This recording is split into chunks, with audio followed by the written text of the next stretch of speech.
2017 U.S. Women's Open. Good luck, ladies.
Welcome back to our continuing coverage of the 2017 U.S. Women's Open.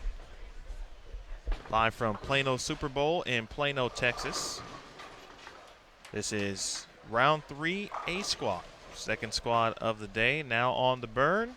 Emil Williams Jr. here with you, joined by a very special guest. He's got the cat's eye seat, if you will. It almost got me in trouble earlier. Trying to sit somewhere else, none other than John Zerbinski. Sir, how are you doing? Very good. Thank you for having me. Appreciate you having me.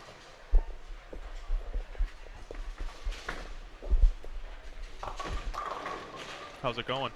I'm well, sir. How are you? Very good. Very good. Can't complain. Get to watch a little bowling. So, nothing wrong with that.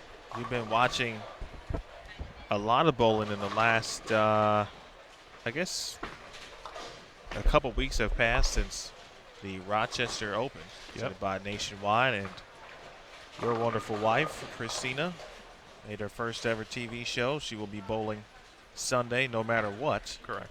For a title. Briefly, before we get into what's happening here at the U.S. Women's Open, what was that like for you as a husband to watch that feat? Well, first off, it was pretty nerve-wracking.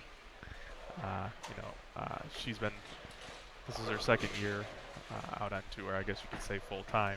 She's missed a couple stops, but the majority of them she's been out on, and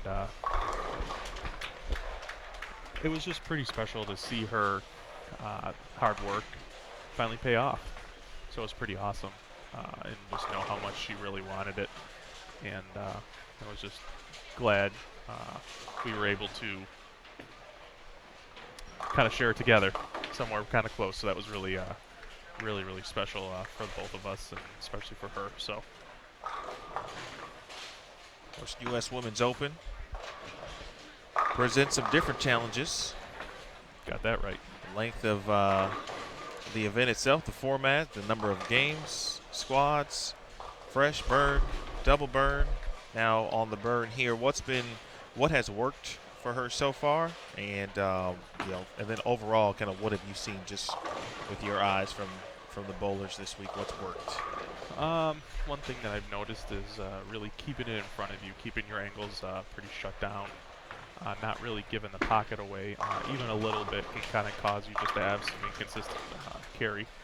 So that was one of the biggest things, is trying to get her ball to see the lane early enough and have it be kind of as controlled as you can down the lane.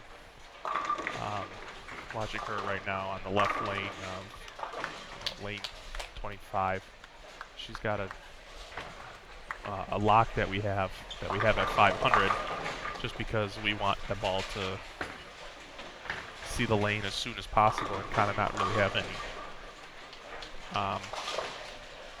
really have any change of direction down the lane. So just trying to get rid of some shape, because it looked like every time that she had some shape, just that kind of carry just was really iffy.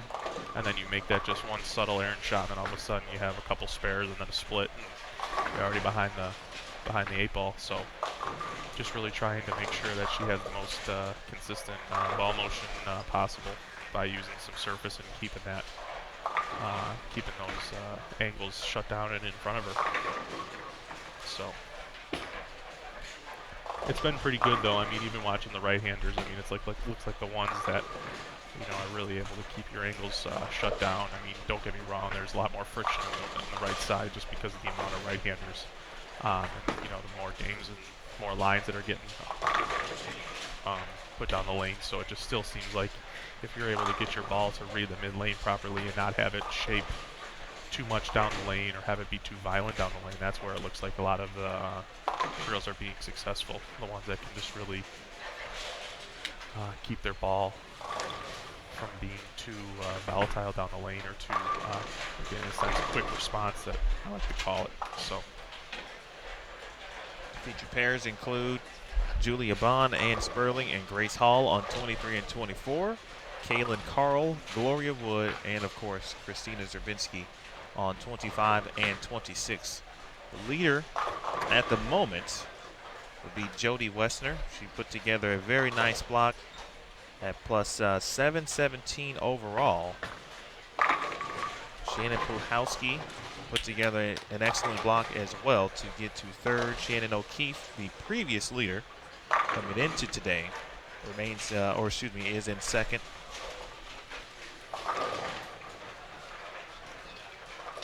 Christina at plus 43.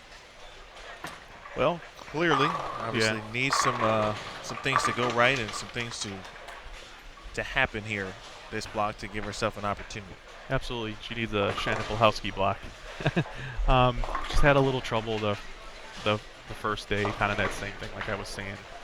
She had to have a couple carry issues and then just have one just subtly errant shot. And all of a sudden, she'd have a couple spares and then a split and then a spare again, and it's tough to really get a lot of pins, especially when the scoring pace is a little bit more favorable this week.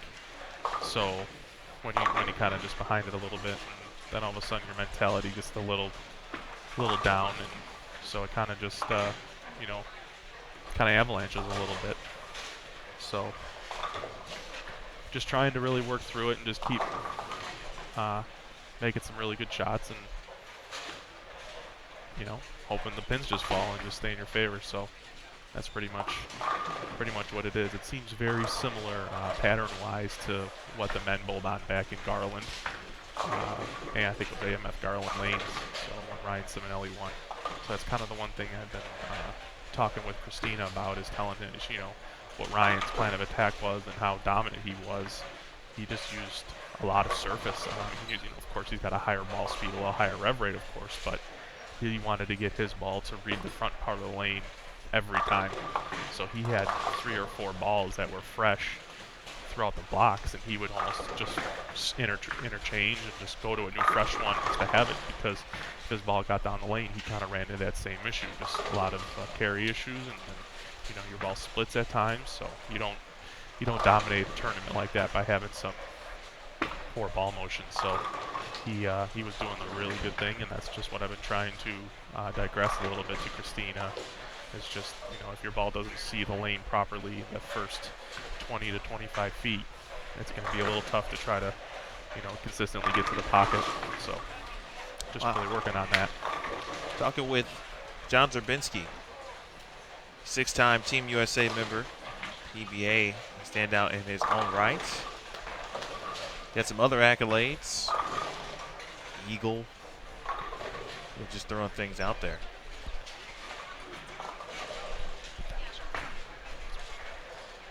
So that one shot on this left lane that she saw, or that she just threw, I'm watching here, and I was able to see pretty good right behind her. Seeing where her hand was, it's a little bit more behind it, and seeing where it read, that was, perfect. So that's kind of what I want her to see, and what I'm trying to get her to understand, is that if it gets in that spot and your hand is a pretty good spot, you're going to get to the pocket a lot, and you're going to have a pretty good carry percentage.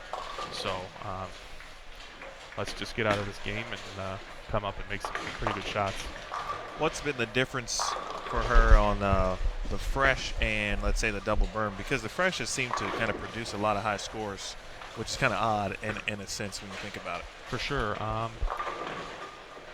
The fresh for her, I don't know if after the practice session, kind of bowling and seeing how it was, I didn't really think that much surface was needed on bowling balls, so we freshened stuff up, but we didn't really hit anything really hard.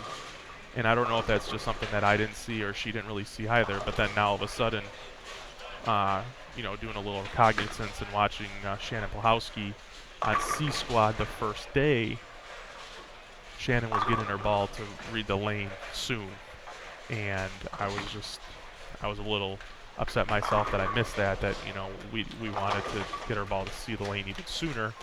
So that was the one thing, at least on the fresh, that I noticed, is that we just didn't get her ball to see the lane soon enough, didn't have enough surface on it to make it easier in her eyes to do that. And then on the double burn, which she bowled last night, when she went pretty good, she went 150 over, so a little bit more successful than at least the first day. And there's just more traffic. Her and her friend Andy Ramirez, they do like a little spreadsheet kind of deal about they kind of figure out who the lefties are and where they went and where they go per lane, and they did it through the whole 3 blocks for each day.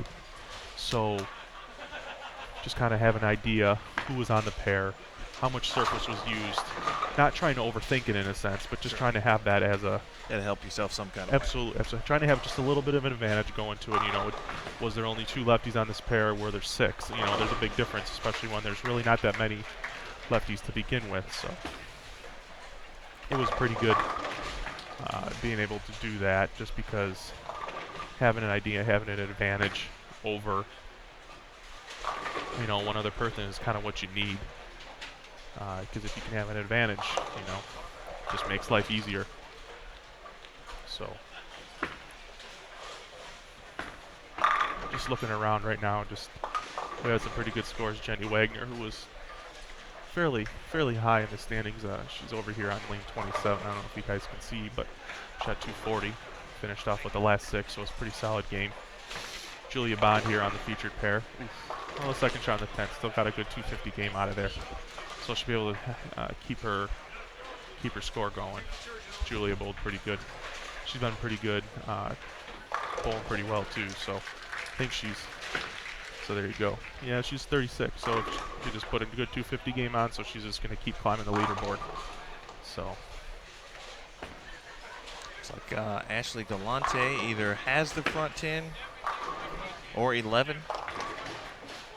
yeah, it sure looks like it. And she had the front 9 the first day. So she's been bowling really well this week. So it's good for her.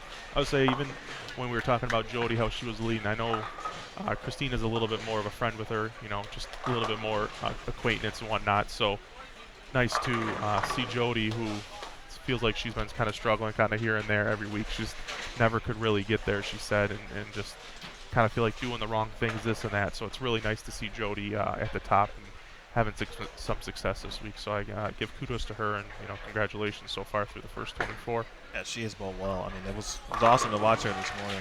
Correct. Yes, this morning. And that is what I believe 11 in a row. Yep.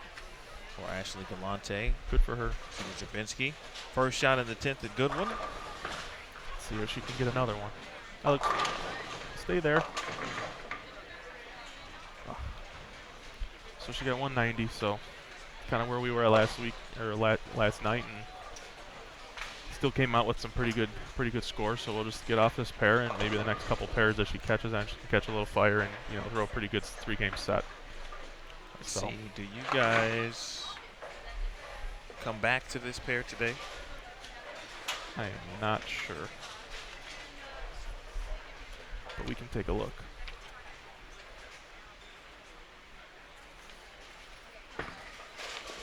Round 3, 27, 28, so just to the right. Game 23, 5. 24. There you go. Ashley Galante shot 300. Very nice. Okay, so game 5, you come back. Yes, sir. You're in for game 5. If we'll see how things are going. But yes, I would love to come back here and step in the booth with you. If all is well. Yes, that's right. So. Well, thank you very much for having me. We're going to move on. Good luck, Coach. Thank you very much. That is John Zerbinski, 6-time Team USA member, helping his wife, Christina. We'll be back with you momentarily, folks. You're watching the U.S. Women's Open live on Extra Frame.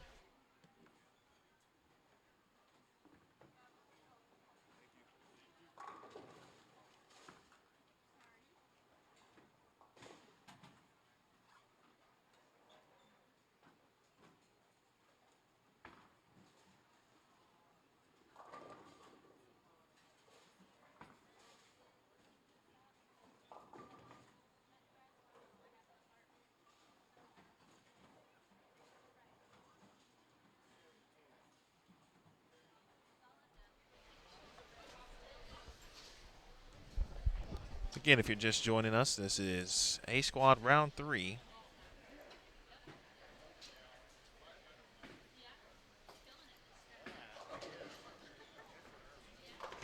Ashley Galante. She was the A Squad leader. Did she lead yesterday? Lead the squad, I'm talking about. I believe she did. So she's kind of been the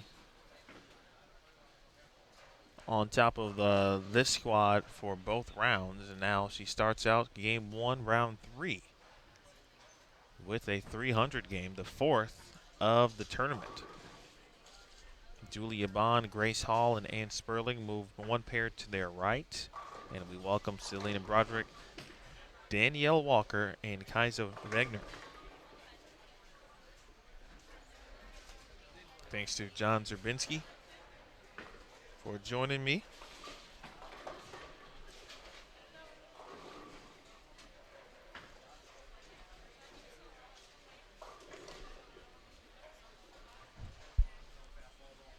Julia Bond out the gates with 250.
Bond starts with a strike, as does Ann Sperling. Spare for Grace Hall. Wegner now on the board here in game number 2.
Right now, Julia around the number, but of course, several games and a full squad to go.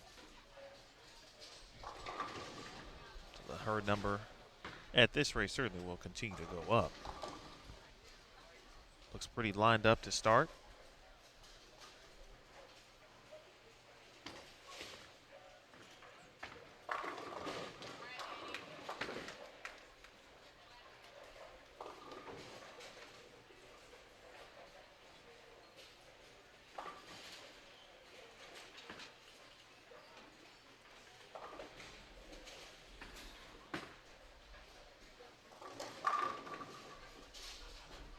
Right, Ann Sperling, who had a very nice showing this season, or this year, excuse me, at the Senior Queens.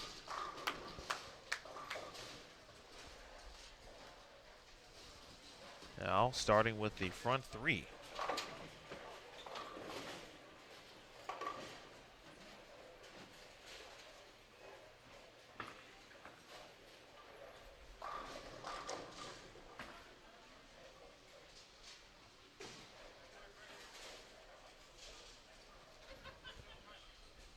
Broderick from the state of Connecticut. He's the 2-8 there. It is wonderful to be here at the U.S. Women's Open.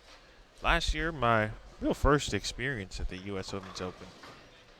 It was nearby for me, or nearby my hometown, I should say. Chicago was in Addison. Speaking of Addison, some great news in regards to the USBC Women's Championships. It will be heading to the Midwest here.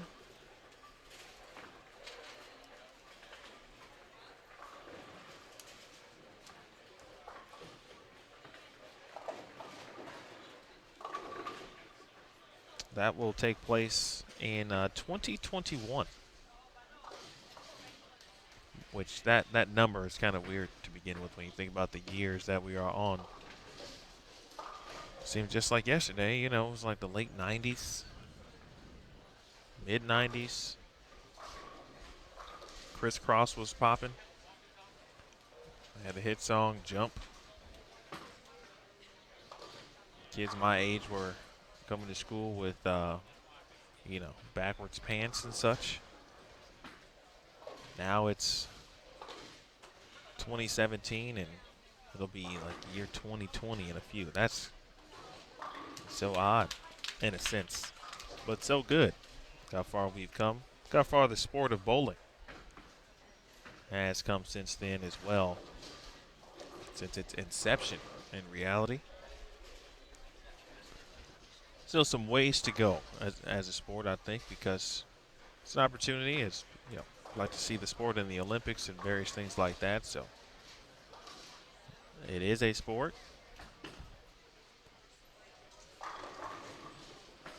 And when you compete at this level, I think that comes shining out.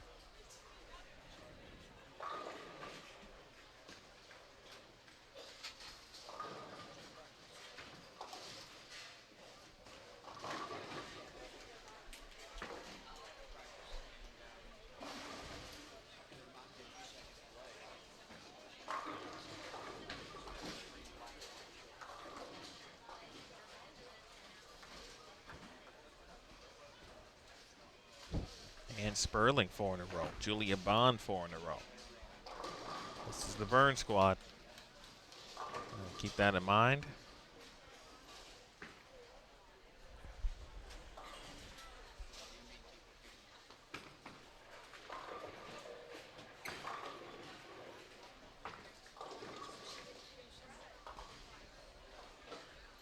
Again, plus 717, Jody Wessner.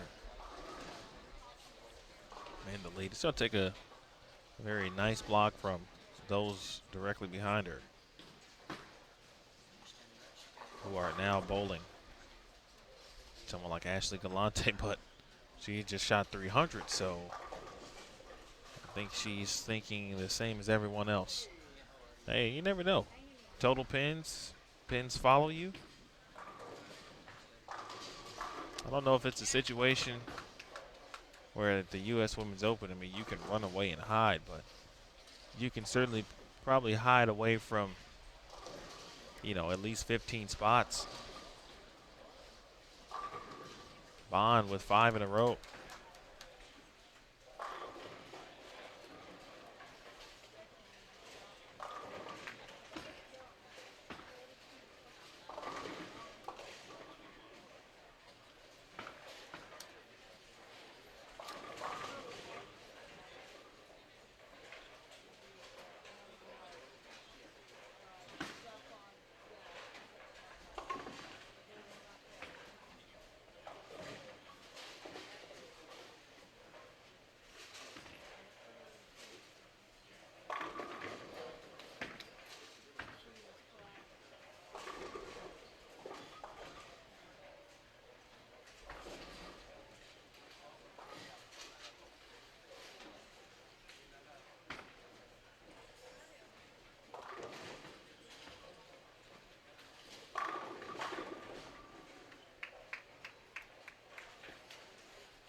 If you you are aware, if you know, certainly feel free to drop us a comment on our Live Now post on the PWBA Facebook page.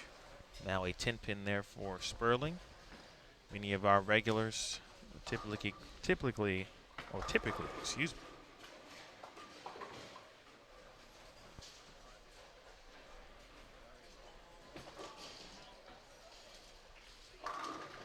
Drop some comments and let us know who, where, why, and when you're watching.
All right, Bond looking for 6 in a row.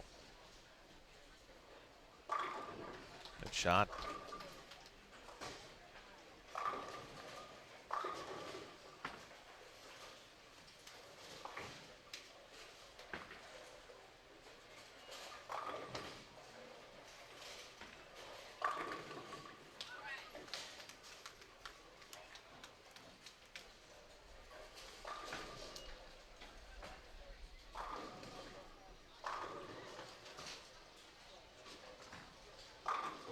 Good shot from Grace Hall. Went through Grace a little bit as far as her bio.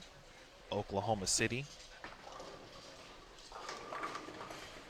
That is where she is from.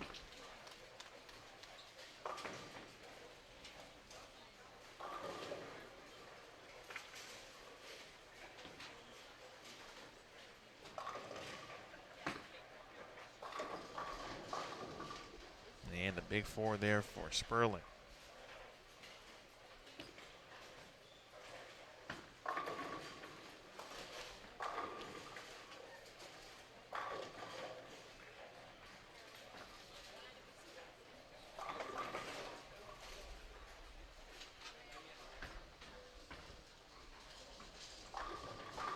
This game started really well for Sperling here, and not that it is spiral by any means. First sign of trouble, though, in the 7th.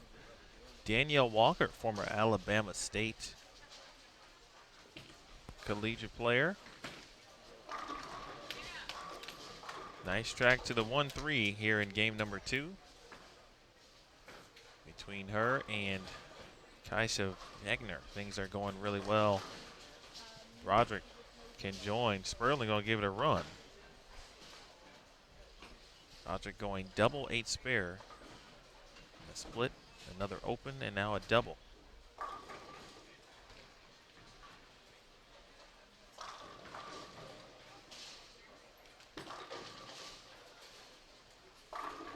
Make it 3 in a row.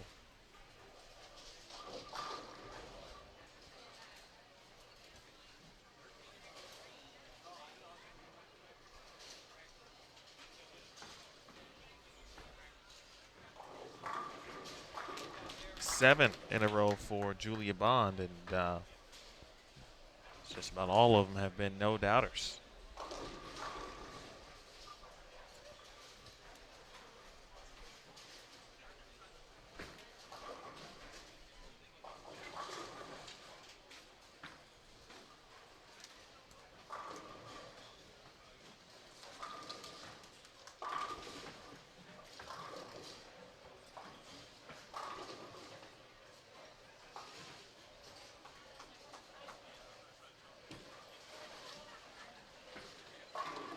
High flush for Walker. Danielle, pretty local. from Keller, Texas.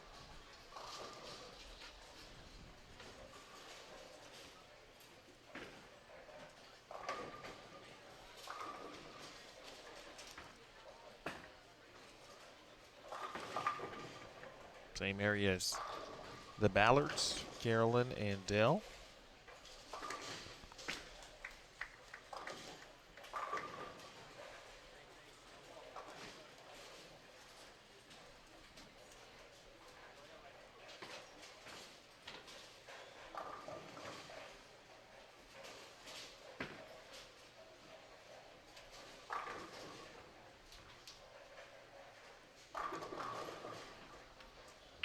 All right, Bond up, frame 8. Looking for 8 in a row. 10 pin gets out.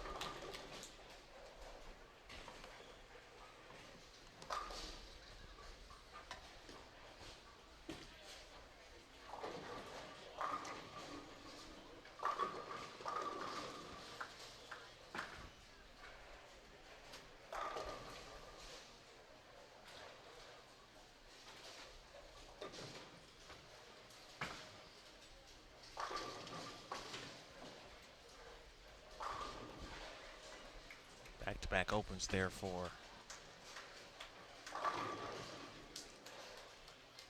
Ann Sperling. Strikes plentiful on 23 and 24.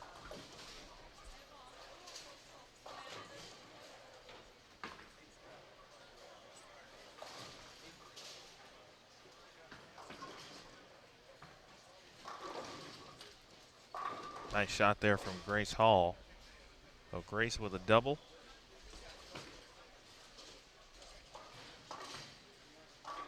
Get to 228. Again, Julia, the senior to be at Nebraska. A national title as a freshman.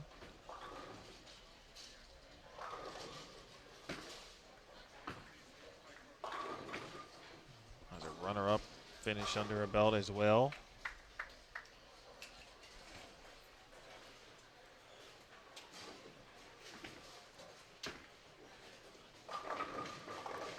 Searching for the front 9 here.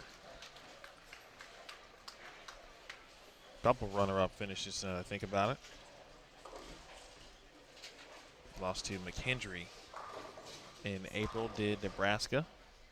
And here is Bond looking for the front 9.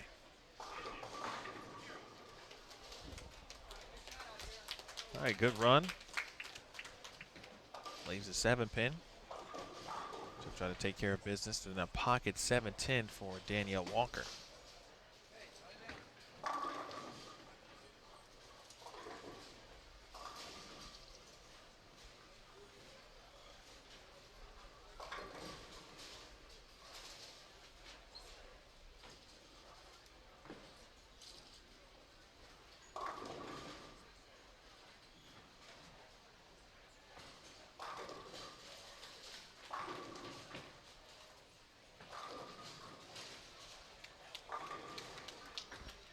Tough way to end a game, but 243 she'll take.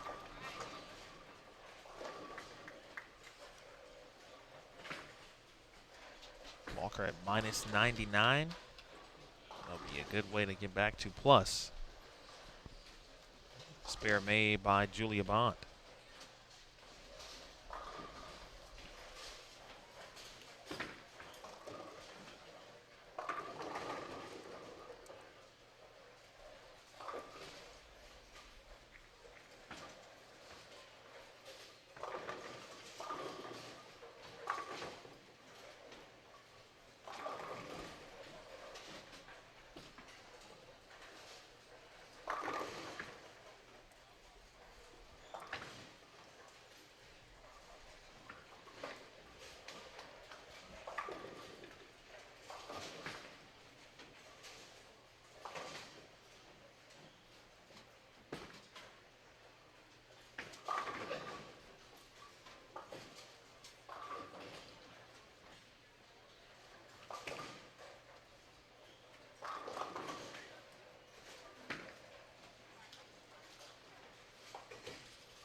202 for Selena Broderick.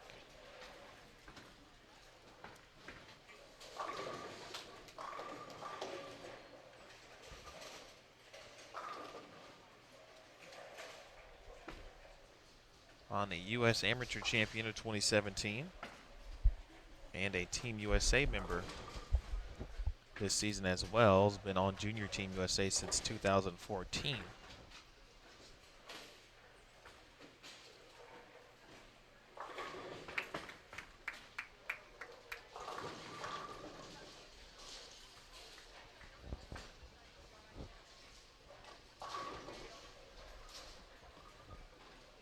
A little effort into it here as Ann Sperling had to work hard in the back half of this game. She will or can get to 208. Nice finish for Wegner.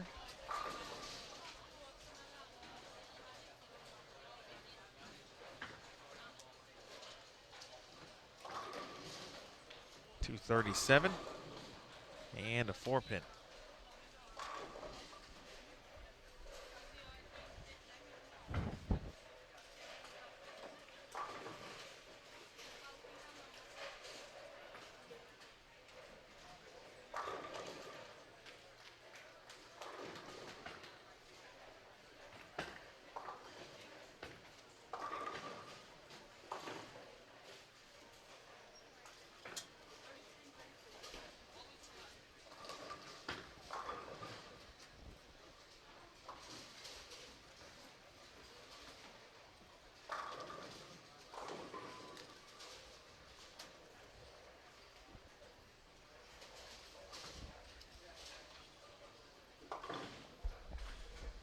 Pretty good start for Julia Bond. 250, 260.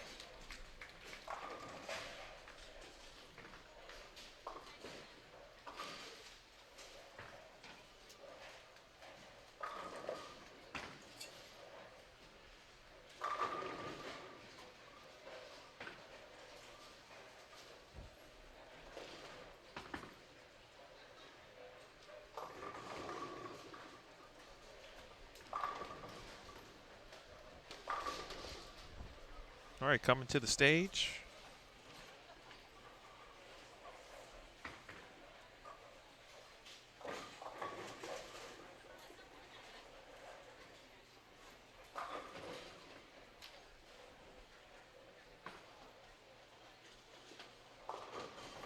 We'll have Nicole, or excuse me. No, we won't. That's the wrong round. We'll have Debbie Ayers, Anita Arnett, Angie Ramirez. On 23 and 24, then Bree McPherson, Sydney Brummett, and Summer Jasmine. On 25 and 26. Looks like those pairs are finishing up, so we'll take a small break. We'll be back in a moment. Watching the U.S. Women's Open live on Extra Frame.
All right, folks, welcome back.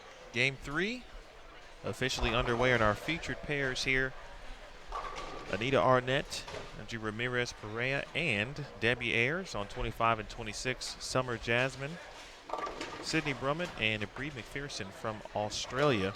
I'd like to welcome an additional, or I should say a new special guest. Everyone here is special, but I don't know. He might be at the top of the list. Young Anthony Simonson. How you doing, sir? Doing well.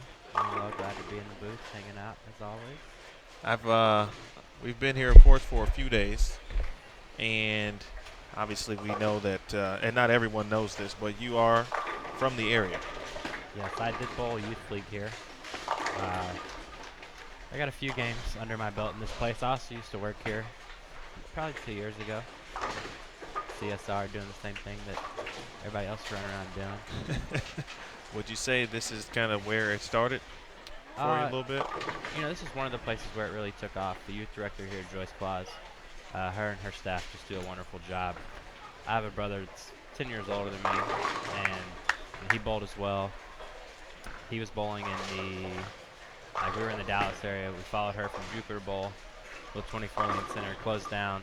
They opened up a brand new center out in Rowlett, just on the other side of Garland, Texas. She moved over there. I followed her, and then after a few years over there, she moved over here. She's been here ever since, and you know, I think she's one of the best youth directors, you know, in the nation. She's tons of kids. Saturday morning, they're full house. They have Monday Sports Shot League with 20, 30 teams, as well as I believe a Thursday afternoon league and then a Sunday youth adult. So they have 4 days of youth leagues here. It's quite impressive. Nicely done. Well, good. Big thanks to Joyce and everyone here at Plano Super Bowl in regards to the youth programs.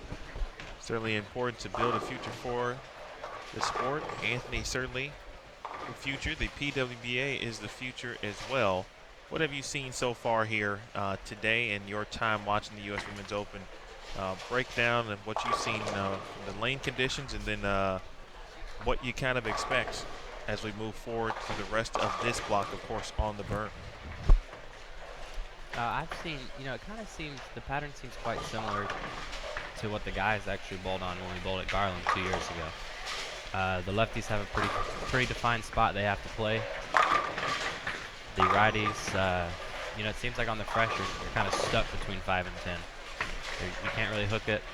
You can't hook it too much being 43 feet and the amount of volume on the lane. And then this place just has so much friction in the track area, which I think is one reason the scores are so high.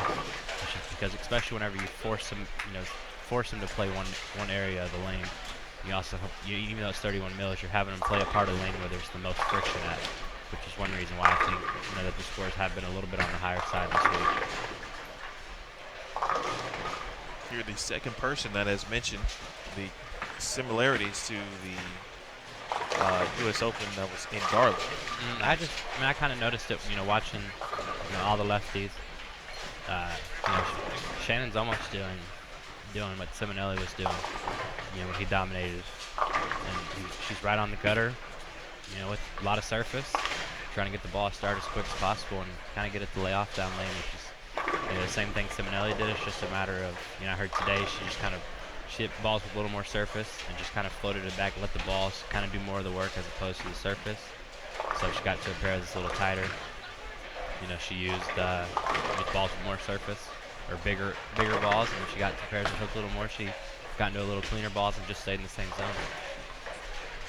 What have you seen in regards to the right-handers? Obviously, there's more, but we've seen early on, I didn't expect it. Many people didn't potentially see the idea of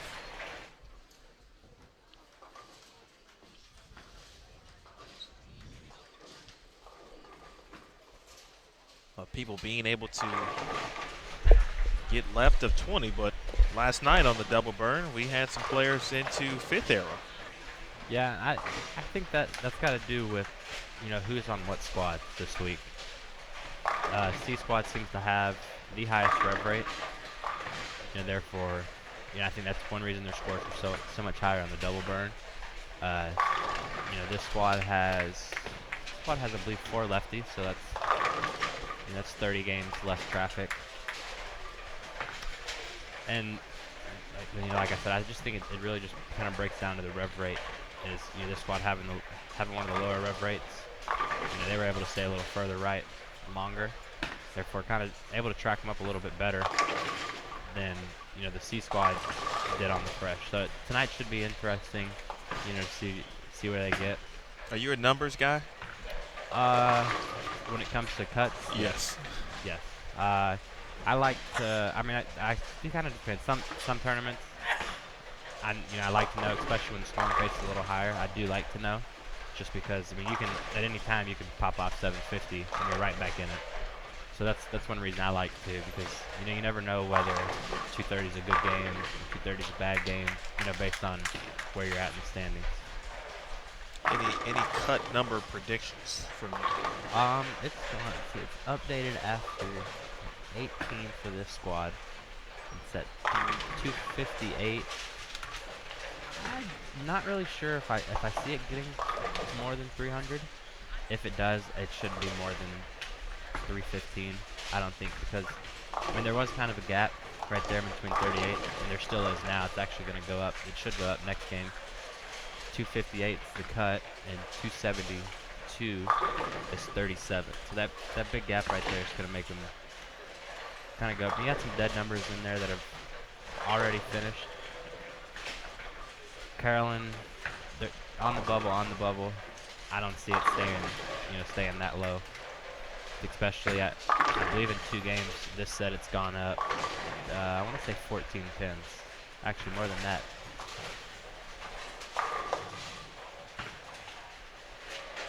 I think you're right. So I believe it went up to, if I'm not, I left after game 7. The scoring update was there, and it's a 254. I believe came back. It was 230 over. So it's gone up almost 30 pins in the 2 games. But one thing I have noticed is, the lanes, no matter the squad, fresh, burn, double burn, they've been really good. They kind of get a little tricky, and then they get really good again, just sporadically.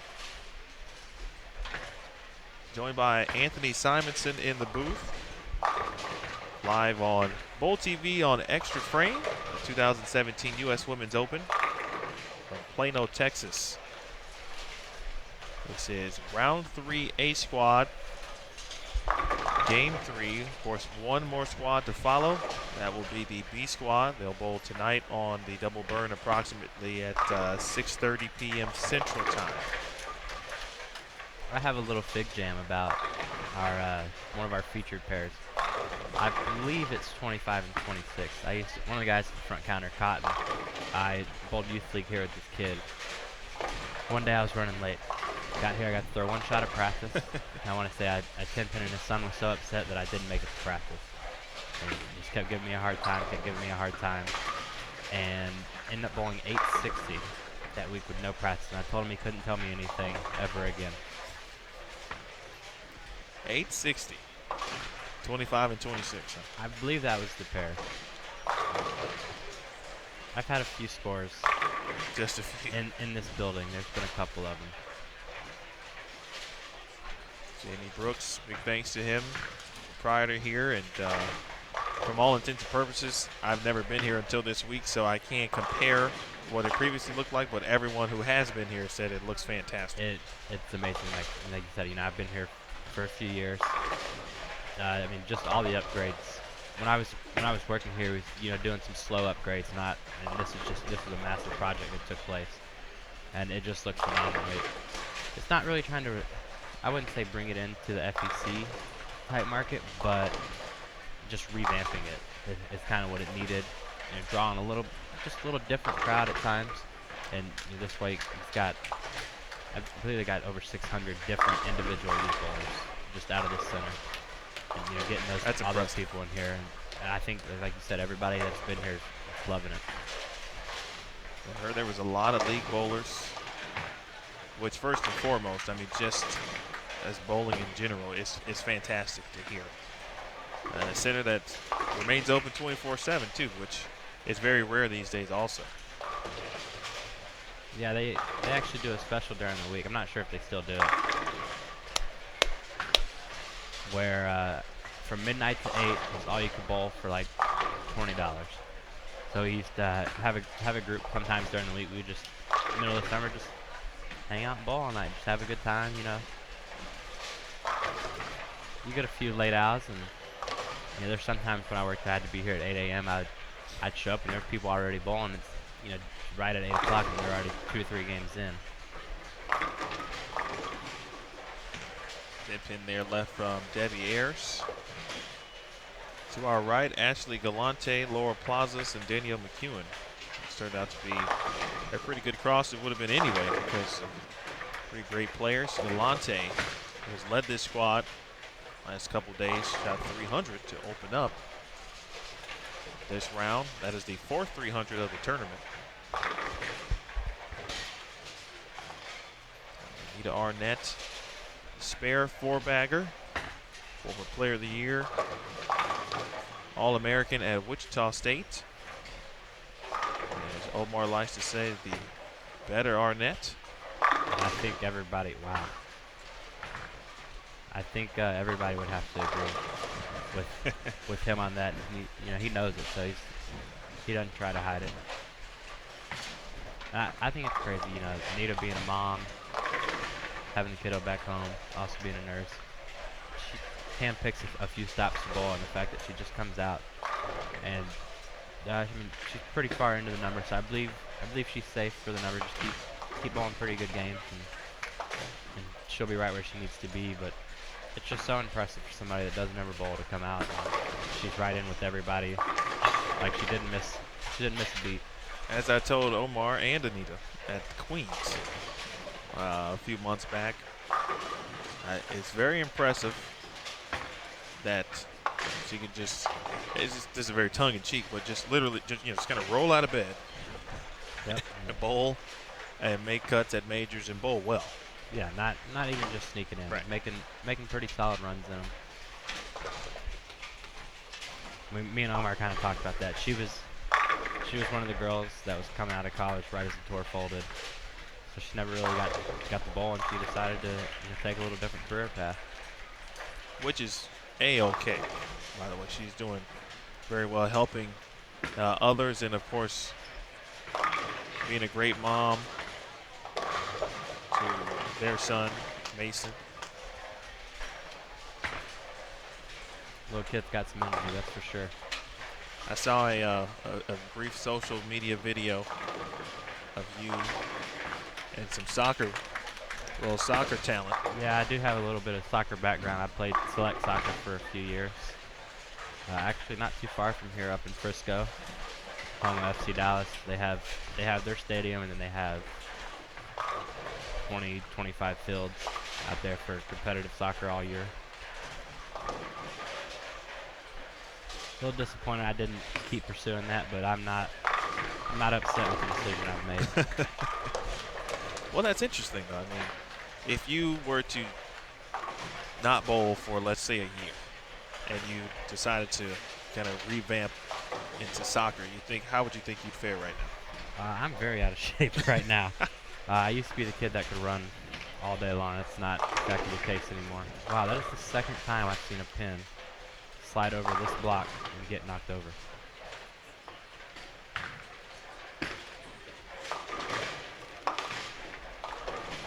All right, almost trouble there again for Angie on the 4-7.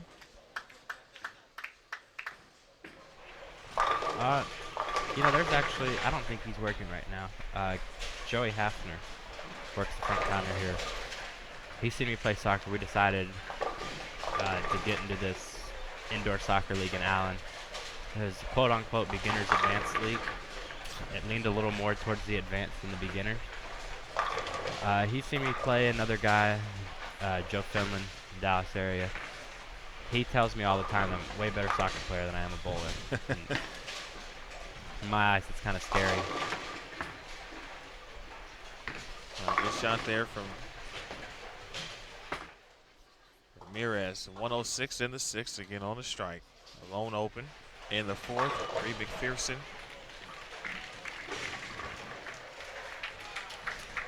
I just got a text from Joey that said the indoor team was FC Mayhem. That obviously means he's not working hard where he's at right now. Well, we thank Joe for his viewership. Thank you for saving some time for us while you're working. I know you're working. I'm not going to believe Anthony. I've known him too long, so I can't agree with you. I haven't met him, so I got to give him the benefit of the doubt. No, speaking of this 4-pin, last game, Summer was on, I believe it was 13 and 14. She went light, which should have been a bucket, or just a 2-8, and she slid the 5-pin past the 2-8 and almost to the 4-pin spot. So it was a triple whip.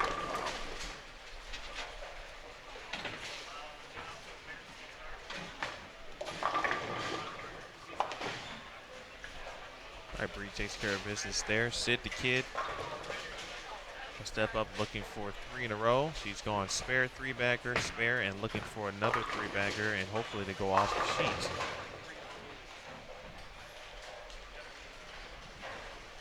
Their scores around us.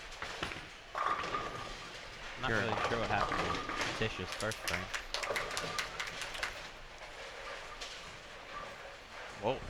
That'll be a, she strikes out, that'll be a very, very well-earned 24. Wow. Can't see it, but they're referring to the dash for Tish in the first frame. You do not definitely see that every day. No, send a little shout out to Erin McCarthy. I believe somebody said she had 3 gutters in a row at the Lucy.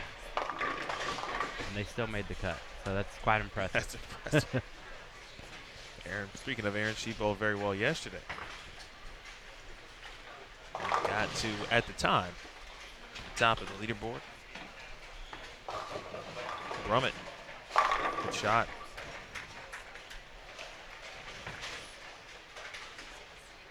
Team USA member and, of course, current Wichita State player headed into her senior season. Seems like she's been there for several years already. Angie. And a 6-pin.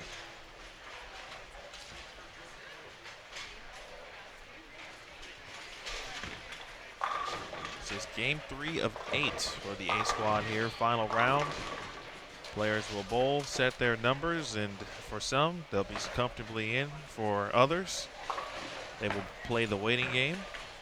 And for others after that, unfortunately, they will then move on to off-season plans. Playing the waiting game is never any fun. This morning we saw Christina Wendell had a chance to shoot 270. Left it at the first one, the 10th, 8-pin. On the second, shoots 259. I got him at plus 325. I figured that would be very, very close. I think she's going to be in. I think with, having the squad that started first, having C squad at the higher rev rate, I think that's going to bring the scores down later in the day. Because one, the girls haven't seen anything. They obviously bowl once on each pattern, or burn, fresh double burn. So I think they're going to hook a little bit more than they're anticipating. So you'll see a lot of girls just tuning in, walking through the week, or walking through the center, kind of scouting the pairs, trying to get an idea.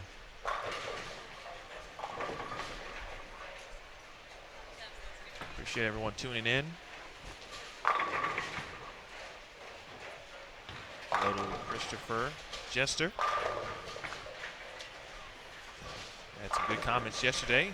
Actually, he just asked about what he thought, or what we thought was would be the cut numbers for both Cashers round at 38th and then also match play at 24th. I've never been good at kind of predicting cuts, especially when I have to think 8 games ahead. Yeah, and the top 24 is really hard to do. Just because you got to think the girls that make the cut, generally speaking, had a good ball reaction throughout the entire week. So that everybody's got a pretty solid game plan. and they're all in the same part of the lane, and you just never know. You know, your squad, your followings switch up on you a little different than the week. And I think the top 38 cut's a little easier to predict, but getting the top 24 already is a little tough. Hello to Joan Westberg watching. Also Sean Connolly watching from Green Bay, Wisconsin. Ramirez, shot. Trying to get to 2-0. Anita Arnett after the strong start. Some single pins to deal with. Debbie Ayers hasn't bowled too bad this week as well. Summer Jasmine, 8 spare in the 10th. Hold on, ball.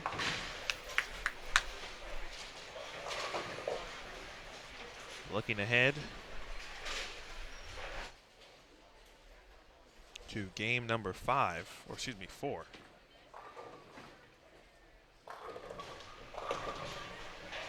We'll have Nicole Trudell, Deandra Asbeatty, Erica McPhail, and Samantha Kelly on 23 and 24. Dell Warner, Elise Bolton, and Camille Sykos.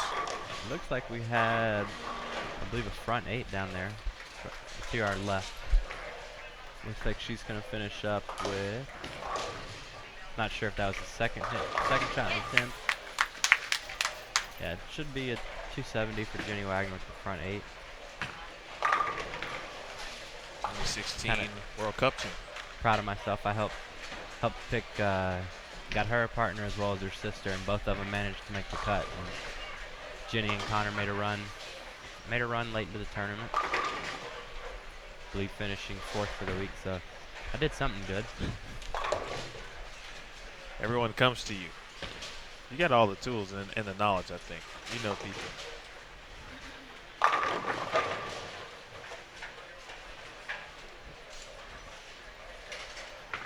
He's also fantastic at offering to get people food, so very appreciative of that. Next one is on me. Bowling alley food here is really good. However, you can only eat it so many times in a week.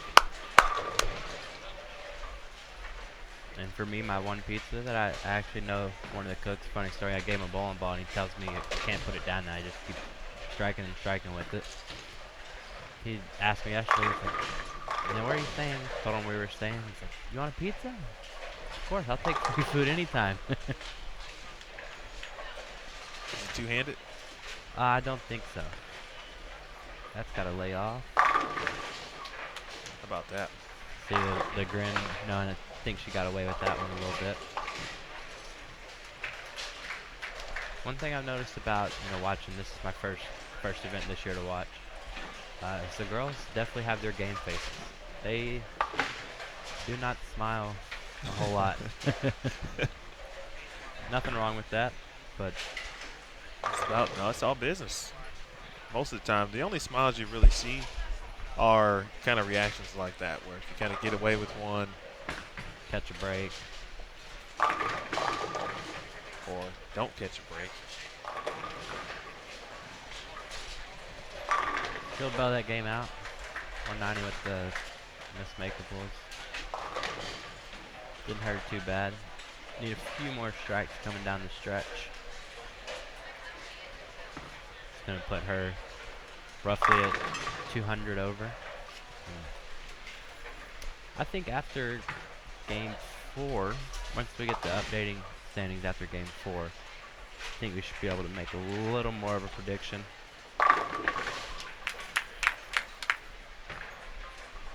Double in the 10th for Arnett. One more for 235. 258 for Sydney Brummett. 195 for Ramirez. Reed McPherson, final shot to end game 3 on 25 and 26 from Australia.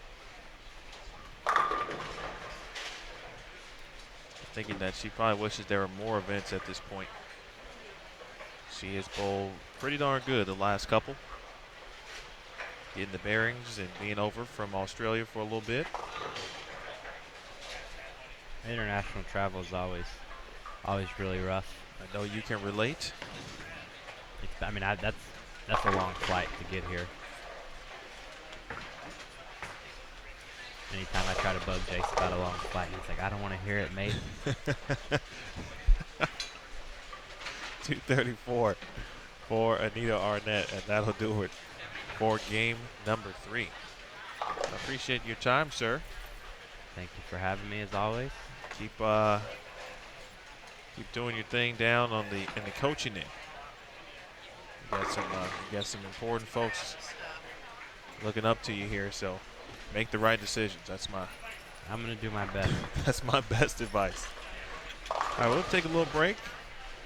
Well, not yet, actually. We want to wait for Debbie Ayers. My apologies, Debbie.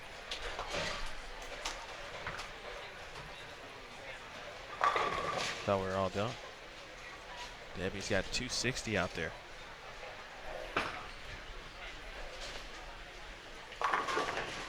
Multi-time Hall of Famer in Southern California and San Diego.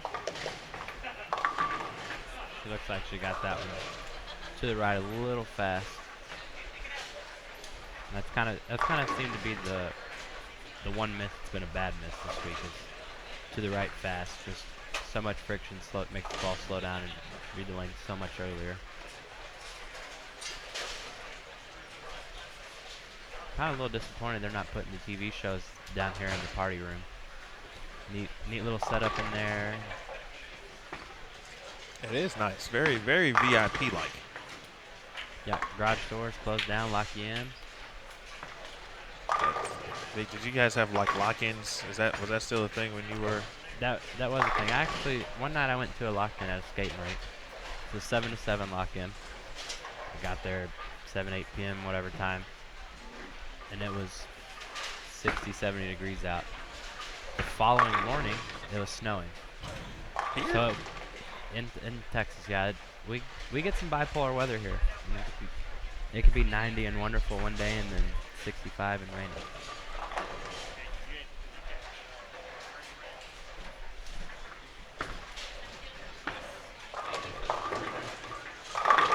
All right, folks. We'll take a small break. Game 3 over with. Back in a moment. You're watching the U.S. Women's Open live on Extra Frame.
Game 4 underway. A squad, round 3. Emil Williams Jr. back with you. Well, this squad is great. Guests just keep them rolling in. And now we've got the greatest guest because of the work that she put in this morning on the lanes or in her 8 games, now leading at plus 717, none other than Jody Wester. Jody, first of all, great bowling, and thanks for joining us. Thank you so much. It was fun. What was, just flat out, what was the key? What was working for you today? How were you able to kind of put it all together in this final block? Well, I think the key of the week is patience. I started off, I bowled good the first game. I shot 230 the first game. And then the next 3 games, I hot and cold, struggled a little bit. They seemed a little flatter. So it didn't seem like I had quite as much room as I had the last 2 days. Plus we were on fresh, so they changed quite a bit. And during the 4th game, at the end of the 4th game, I switched balls, switched to my Sherlock. I started with the Code Red. And I switched to the Sherlock. I threw the last 4 for 220. And then after that, it was good night, I guess. I missed a spare the next game for 240, and then 270, 270. It was, striking's fun. 796 for the Right. last 3. I would say it was fun to watch. Yeah, it's fun to do it. I was almost said an explicit word Yeah. because you're blank right at this. Yeah. U.S. Women's Open, obviously it's a challenge, and it presents individual challenges because of format. 3 squads, you get to experience the pattern at different times of the day, of course, and how many bowlers, et cetera, et cetera. What to you makes this so unique, challenging, and great all at the same time? Well, I'm old school. Not calling me old, but you can. That's okay. But I bowled when we used to have to play in all the time. So at the beginning of the tour, we were playing pretty deep. It's kind of come to the right since then. So I like the burn. I like the double burn. I like to have to actually play different angles. And it definitely, people are talking about how high scoring it is, but you still have to make shots. And you still have to make sure that you're staying on top of the moves. And carry's not always the greatest, especially when you're on C squad and you're trying to just basically back the ball into the pocket a little bit, but you have to keep it so tight on this 43-foot pattern that makes it a little bit difficult for carry. And that's a good point. Talk a little bit about, when you talk about carry and making sure your angles are proper. For those who just see the numbers and the averages and say, okay, it's high scoring, it must be wide open, but it's really not. Oh, it's definitely not. It's not like a house shot. I mean, you may hit a couple of pairs, and that's when you take advantage of it. When you have a little room right or you have a little room left, you take advantage of those pairs. And but basically, you have to keep the ball in front of you. It's still a 43-foot pattern, high volume, and you can't just freewheel it. So, I mean, you can look at a lot of the girls, and a lot of the viewers have probably seen, a lot of the girls that do typically cross a lot of boards, they're still playing pretty tight angles. So you had to keep your angles tight, keep the ball going toward the head pin for the most part. Del Warner spare and 5-bagger here on 25 and 26. We're joined by Elise Bolton and Camille Sykos on 23 and 24. Erica McPhail, Andrew Asbeatty, Nicole Trudell, and Samantha Kelly. Is there any portion so far, you obviously are done and have competed on fresh burn and double burn? I mean, do you have a favorite after the week is over, or I should say after the first 3 days of competition? Obviously, each were different and presented their own challenges. Oh, they definitely did. And, I mean, I would say typically fresh is the one that I least like, especially when you're talking about a long format tournament. But I did have my highest block today on the fresh, which definitely gives me a lot of confidence going into tomorrow. And then we have a burn squad tomorrow night, hopefully that if I make it to match play. So we're going to see a lot of different lane play, I think, and the lanes are going to sit for quite a while tomorrow between blocks, so that's going to have some. That's going to make them change a little bit more than they did throughout the week when people are actually bowling on them. So it's every day is something new, and you just have to have an open mind. Joined by Jody Wessner, the current tournament leader at plus 717. Let's go through Jody's game. She broke it down already, but just so people really get it. 235, 200, 210, 199, 222. And then after 222, what happened the last three? That's right after I switched to the Sherlock, and I was able to be aggressive. It had a fresh surface on it, and I was just able to get aggressive again. I was the code red started going a little bit too long, and so I was kind of trying to fit it in there. And then when I switched to the Sherlock, I actually saw some reaction out of that, and I was able to get aggressive again. And that, if I can stay on top of it and get aggressive, and that helps me repeat shots. And if I got carry to go along with it, which I did the last two games, I mean, that's fun. Those last three games, 247, 279, and 270, which you saw right here on the extra frame in game number 8. Shannon Puhalski was right behind you, actually ahead of you in regards to the 8-game block. And at one point, had took the lead with her huge performance as well, but 796. But, at this point, when you put it all aside, and you kind of just mentioned it a little bit, when you break it all down and say, okay, tomorrow, do you take that and say, okay, even though the pins remain, is it technically a new tournament? What's your mindset when you start bowling? Same as it's been all week, going one frame at a time. We're not even halfway done with the tournament yet, so there's just a lot of bowling left, and I'm not looking ahead. I'm not looking, people are like, oh, we're going to see you on Sunday. No, I'm not looking that far ahead. I'm looking at the next ball, next game, whatever, and really trying just to make good shots and go from there and let the ball tell me what to do. PWBA Tour relaunching in 2015. You kind of hint on it a little bit. We're not saying your age. We're not saying how old you are.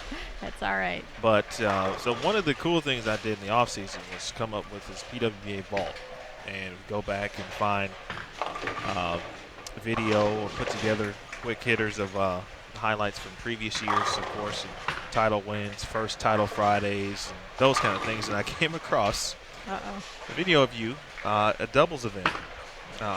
Fortunately, you didn't win, but I was like, hey, there's Jody, and then I realized that you had bowled, I would say on the older tour, if you will, prior to the hiatus. But, what was that like for you, kind of the beginning of your career, and then when it's relaunched now to some of the differences and some of the similarities potentially as well? Right. So I never got to bowl full-time before. I've worked full-time straight out of high school. And I've been lucky enough to work at Owens Corning for the last 19 years. And so I didn't get to bowl full-time on tour. I bowl a stop here and there. I take my vacation time and do the stops that were close. I also bowled up in Detroit in League, which is about an hour north of me. And I bowled with Alita Sill and Lisa Bishop. And Alita had asked me to bowl in that doubles tournament. So I was fortunate enough to finish second in that tournament. I actually came across that same video. I think someone posted it not too long ago, and it still brought back that same memory of wrapping that 10 to lose the game. And man, it still hurts. Adele Warner has continued to put up some score here. She's got 6 in a row. After the opening frame 9 spare, here's her 8th frame offering. And just as I say, okay, the split is broken down. And just the 6-10 remain. As Beatty, a spare in the 5th. There's a lot of young talent. It's a lot of, we won't get into the young and old, but there's talent, of course, obviously across the tour. But you can't help but see the players that are kind of literally just fresh out of college. Some just graduating months ago. Is the tour in good hands? I think they're doing a tremendous job. I mean, as I mentioned, I didn't get to bowl full time prior to it folding in 2003, and working for Owens Corning, they actually let me bowl full time the last 3 years. The first year, I missed the first 2 tournaments because they were in California. I thought to travel back and forth, and then I missed the the Smithfield finals by just a couple of spots. I think 1 spot actually. And so I was kind of kicking myself for that. So the last 2 years, they've allowed me to bowl all the tournaments and see what I can do. And it's been such a privilege. USBC has done such a tremendous job bringing us back. And I mean, it's been a wildly successful.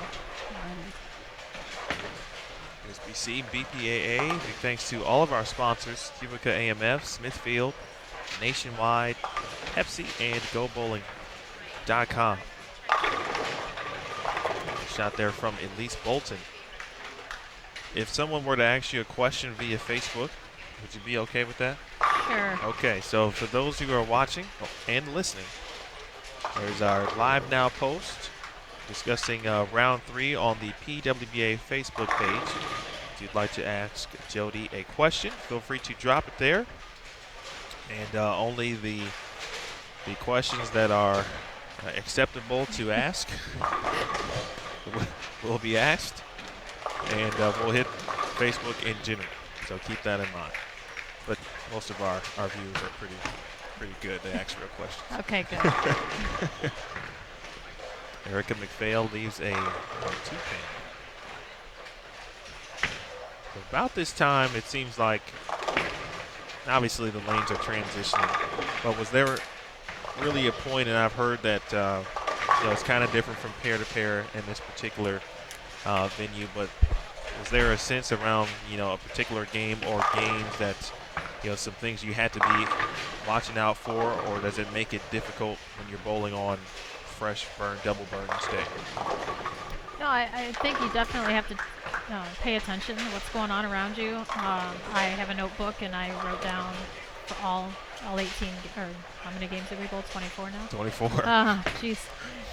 24 games. I wrote down what the pairs did, how I saw them, because we did hit most of the pairs, if not all the pairs, twice. So that was helpful coming into the last couple of games yesterday and then throughout today, because every pair that we bowled on today, we've bowled on before. Some of them played very similar. A few of them didn't, but it was also bowling on the fresh versus maybe the burn squad, so they broke down different. It depends on who bowled there first before you. So, but it did help me. A couple of the pairs that I knew that the lanes were quite a bit different were still different, not as much from maybe C squad to A squad, but they were still 2 or 3 boards different. So that definitely helped. I think it's important to do that. Checking in on our scores. Results after 19 games for A squad. Ashley Galante, she shot 300. Struggled a little bit the game after, and is back on track now with 219 in game 3. She's at plus 520. Again, A squad, Yenny Wegner at plus 470. She's gone 727 for the first 3 so far here this afternoon. Nicole Trudell, we get a chance to watch right now. Nice shot there from Maz Beatty. At 637 at plus 422. Julia Bond started strong. She shot 750, 253, 269, 228. We may have company. That's all right. When it's all said and done. That's all right. There's a lot of games left.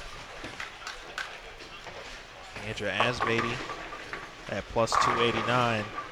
And then you start to look at, of course, a lot of dead scores at full squad that has yet to bowl. But trying to decipher cut numbers can be a little difficult. But Anthony Simon sits at, about plus 315-ish. Yeah. Or so. That seems like a pretty solid number. Yeah, I didn't look at any of the dead numbers from our squad, but I'd say that I was thinking 320, so pretty close to that. Do you kind of keep scores in mind when you're bowling? If you get down to the cut, it's match play, cashier's round. Are you thinking about numbers and trying to get to it, or just bowling and don't worry about it? Well, I know that I tend to bowl better when I'm not worried about it. Fair enough. So far this week, I've not looked at the board much. I've actually looked at the board a couple of times just to see how other people were doing. Just curious about how some of my friends were scoring. And tried not to pay much attention to it. And it's a long week, and can't get too far ahead of yourself. But I have noticed when I do look at that, your mind wanders and you're not focused on your shots.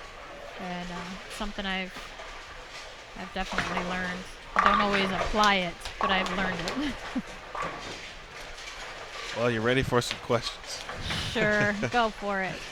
Brett Shepard asked, Oh, Brett, are you betting me, Brett? Jody, when will I get my selfie with the U.S. Open leader? Selfie? We took a selfie together. I'll have to post that. I'll have to repost it because apparently he wants to see his face on Facebook. Nice job by Psycho. She shoots 235, Bolton 215. And Warner with one more. Adele can get to 257. Kenny Seymour asks a very tough question. In all intents and purposes, do you think you're going to make it to Sunday? I think I'm going to make it to Sunday. I'm hoping I make it to Sunday, right? So I'm just going to do the best I can and hopefully get there. All right, keep them coming, folks. Two very good questions so far. Shout out to Brett Shepard. Erica McPhail in the strike in the ninth. Again, joined by Jody Wessner, a member of 4 Halls of Fame as well. That's when I look at your bio every time, that's the one bullet because it's pretty long. So we keep that one at the top. But honestly, wow, I mean, that's pretty impressive. What is that when you hear that? Makes me feel old. There you go, throwing that word out there again. No, it's awesome. We had, for a while, I don't think they actually have it anymore, but in Toledo they had a junior bowling Hall of Fame for a few years, several years probably, and so I was inducted into that, as well as the Toledo Women's, and then also the Ohio Women's and the Ohio Bowling Council. Nice job from Sam Kelly. Sam trying to put something together here. Warner, by the way, shoots 257, so some pretty good scores on 25 and 26 for game number 4. As Beatty looking for 4 in a row. Set up shop hopefully in the 10th frame for something good. Here's the 9th frame offering. That's a pretty good one. That's a good one. Deandra hasn't bowled a lot of tournaments this year, but when she's been out here, she's been a force to reckon with, and as you would expect. She's made a lot of changes in her game to try to compete on some of these patterns, and she's really done a tremendous job. That has been, I think it's a common theme for everyone. Have you had to, at some point during these first 3 years on tour, saying, okay, I want to add this, or let's refine this? What are some of those things that you've done? Absolutely. I mean, the first year, the patterns have been so much different year to year. And the things that I feel like, okay, this year I'm coming in, I'm going to commit to this. This is going to be my A game. And you come in the first couple of tournaments, and I've bowled decent the first couple of tournaments every year, and then I get to the middle, and just things change, and it's partially, obviously, me. And every year I've had to make some adjustments in the middle of the season, and then most of the time I've bowled well at the end of the season. So I got ahead of myself this year, and John Gaines actually helped me out in Orlando, and I started collapsing my shoulder, which he took a video and I looked at it, full motion. I can't see it. And he slowed it down, and I'm like, okay, I can see it. So it's something that I've focused on the last month, and it's definitely helped me tremendously. I think Julia Bond may have shot 290. Oh, nice.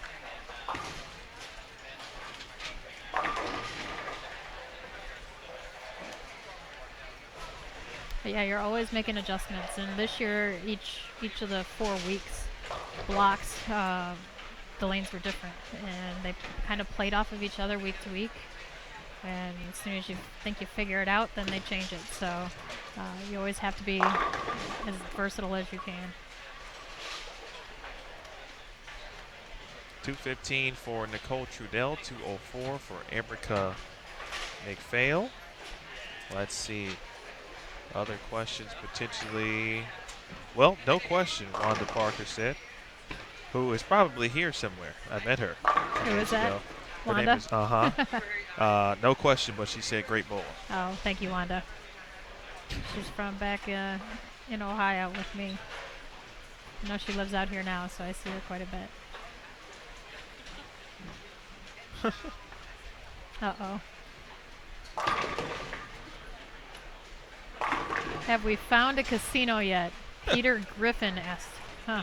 Well, we do know where the casinos are. However, at the beginning of the week, I told my husband that I was going to do everything in my effort to not have any time to go to the casino this week. I want to make money. So far, so good on that, So right? far, so good. You got to have goals, right? Absolutely. As Beatty can get to 249. Deandra just celebrated a birthday yesterday.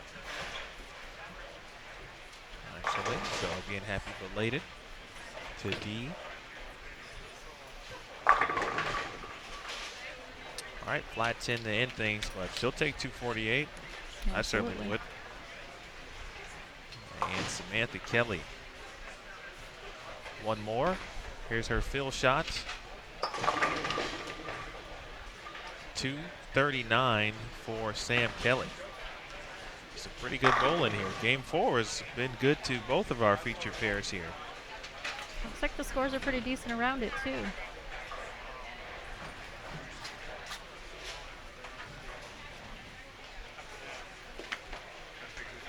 We are on to Game 5 just like that as Annie Wegner, Nina Flack, and Missy Parkin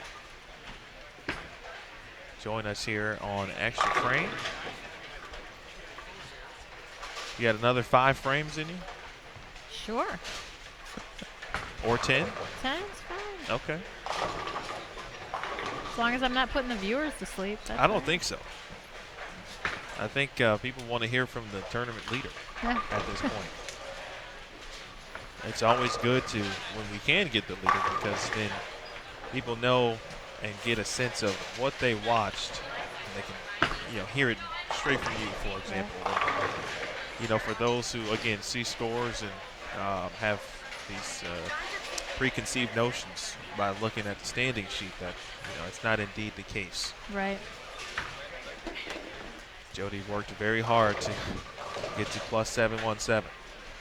Felt like it. I felt like it. Well, it looked like. Yeah. Actually, it kind of looked easy, to be honest, at the end. Couple games may have been easier than others, but yeah, like I said, I mean, it's about patience. There's so many games, and a couple of the pairs. I think yesterday I had 2 games where I shot maybe two team games, and I had like double 9, double 9, 9, 9, double 9. So it was. You just have to not worry about those. You're hitting the pocket, you're throwing it good, and just keep doing that, and then take advantage of the pairs that's a little more forgiving.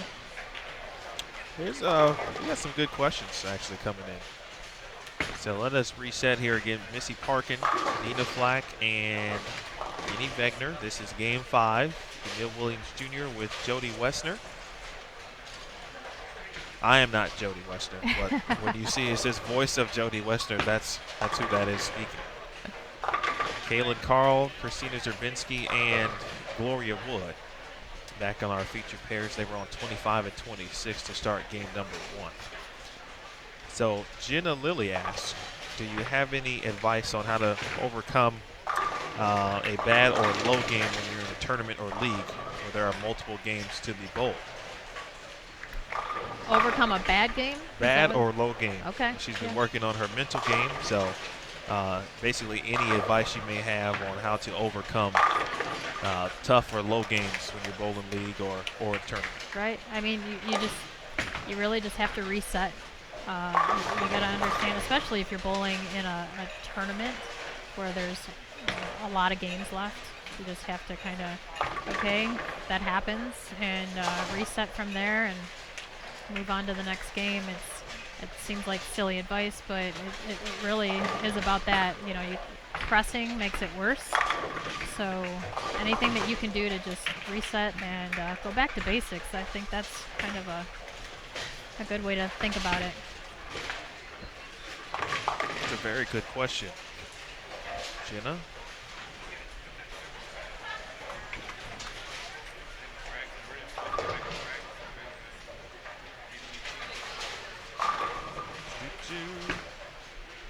I had one more. Oh, Jimmy Smith asked. Jimmy, the owner of Jim Strike Zone in Daffodil Lanes. How is your equipment laid out? How is my equipment laid out? The balls that I've thrown so far this week, primarily I've thrown, I threw the Daredevil and Code Red. I threw the Code Red every single day. Put a little surface on it today. That one's pinned down with a hole in it, and the Daredevil was also pinned down. Didn't have any surface on it. It was actually just drilled it last week just to have a fresh cover for this week. And that was just a box finish. And then when I switched today and went to the Sherlock was pin up, but it had about 1,000 surface on it, so I could stay aggressive, and that helped quite a bit. Wegner out to the front three. Wow, 7-pin does not fall. That was rude. Seen some weird things, and it's going to be a 180 potentially. Maybe the sweep will go back up. It was not very fair. A little shout out from Nathan Bohr here. They'll need a score correction as well.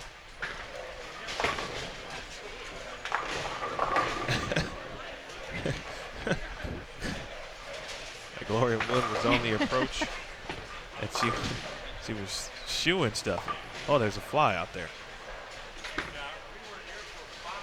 I think I saw Stephanie Johnson had an electric fly swatter she posted on Facebook not too long ago. We got to get that from her. She might have it here. She does manage the place, right? This is true.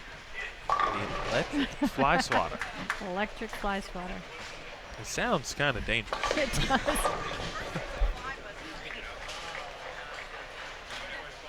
Missy Parkin has started with the front four, as has Jenny Wegner. Cole Trudell, Andrew Asbeatty, McPhail Kelly, they've moved on to 27 and 28. And it looks like everyone is through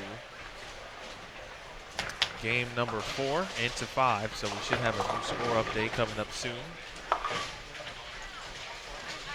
And do you recall the U.S. Open in Garland? Yes. A couple of years ago, and many have said that this year's condition is similar to that year's condition. Any similarities? Would you agree? That was in 2011. 2015. Oh, 2015. 2011. It was, I think, in Euless. Yes. So you're right. So I think I don't remember them being this tight, but the scoring pace has been typically high in this area. Maybe it's just high scoring area, I'm not sure, but I do remember the 2011 was very high scoring as well. That was in this area. But yeah, you're right. 2015.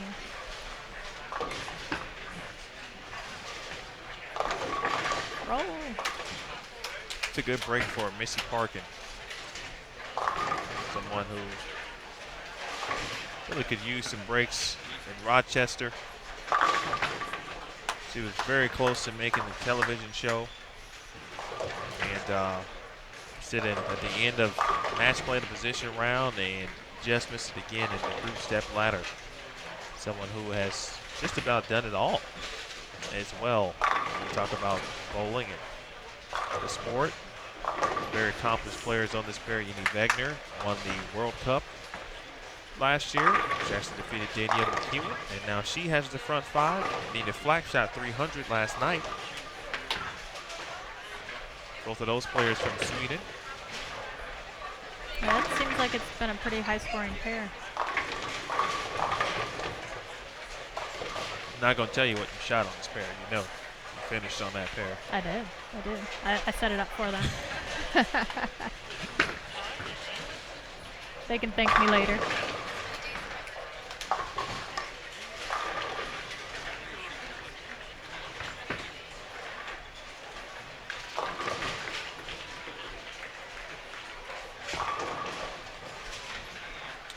All right, ready for another question? Shoot. It's like Gloria Gramling asked, how different do you think match play will play? With considering less traffic, do you think you'll have to get as far left? Also, great bowling today. Well, thank you for that. Well, we do bowl match play on 2 burn squads, so they're not re-oiling each time, so that's going to play into it. So it's not going to be fresh. It's going to play different. They seem to me today flatter. There were some shots that I got in just a pinch that actually went Brooklyn. So they're just going to continue getting flatter as the week goes on, and then, like I said earlier, just the fact that lanes are going to sit so long in between squads. Dust collects. There's a lot of different things that can happen where, they just change differently than when people actually bowl on them. And then you also have, you're going to have the top 24 bowlers competing, so more than likely they're all going to be about in the same place. So they're probably going to change more than you would think, with even with less traffic. That's a good answer. Thanks. I learned something. We'll see what happens, but hopefully I experience it.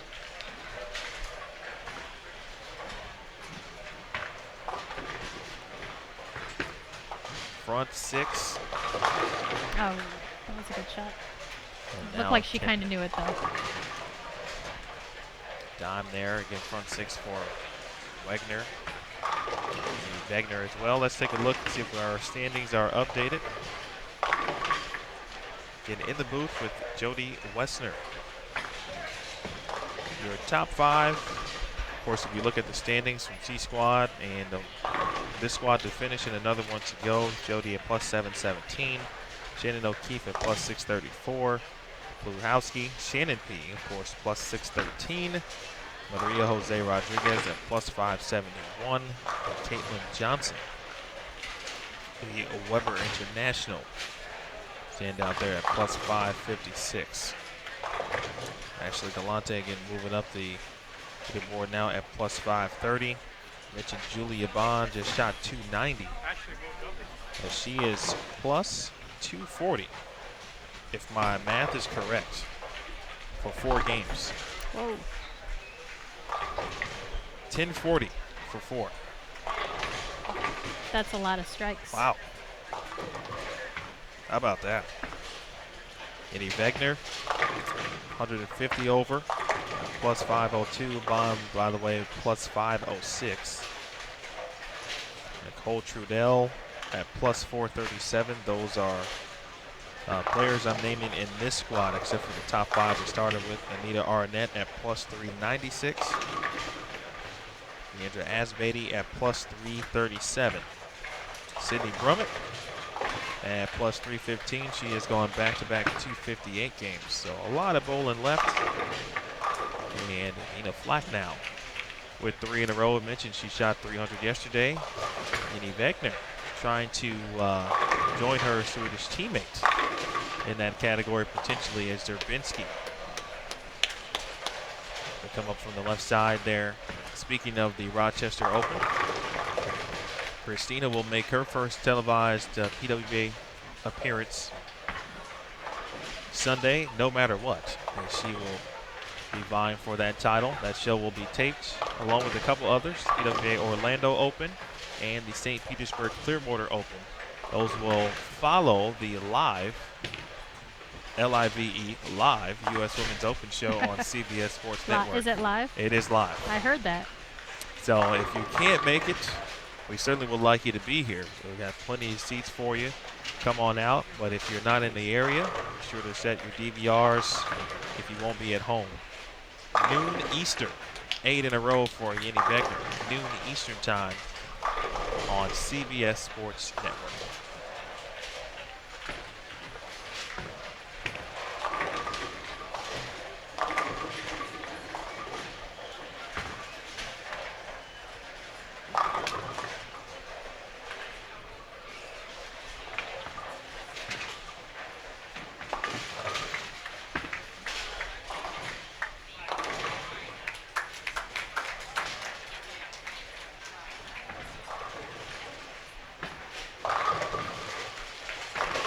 Gloria Wood.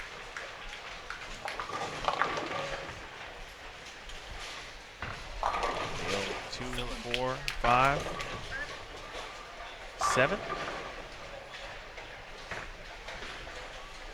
Zabinski now up on 23.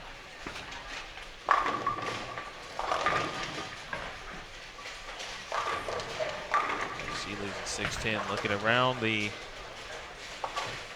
lanes here, Jen Higgins, spare 5-bagger. Andrea Asbeatty has the front 5. Flack has 4 in a row.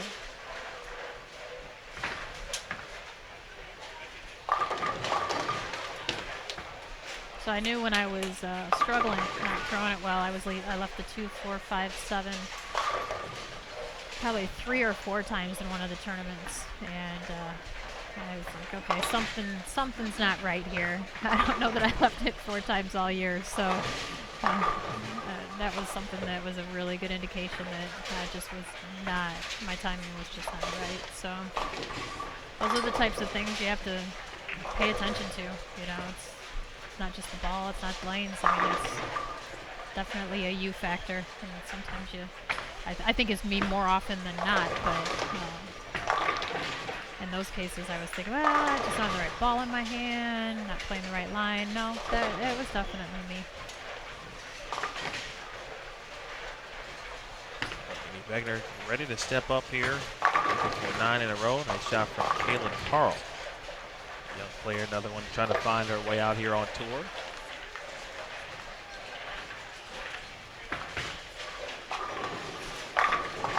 Front 9.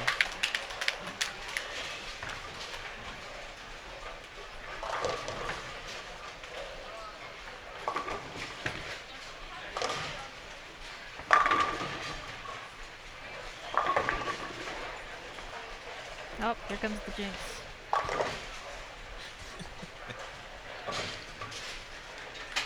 That will be J.C. Thomas. It could be any one of us. It could be. But right now, it would be Jason Thomas. Getting set up. Zabinski.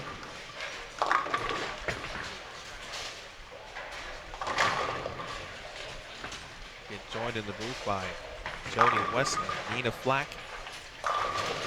Set to step up. Here's a question for you, Jody. Did you have fun today, and have you had fun all week? I have. That's one of the things that I was. Somebody pointed out to me when we bowled in Detroit. Actually, multiple people pointed it out to me because that was only 50 minutes from my house. So there were a lot of people that came up and watched me bowl that see me bowl a lot, and they're like, "You're not having fun.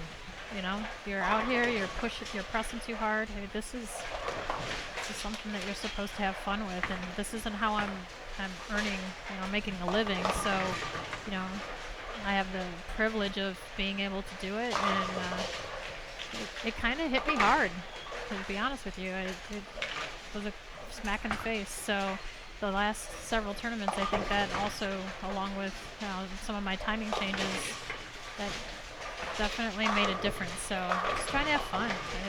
This is a privilege to be out here and be able to compete against these women.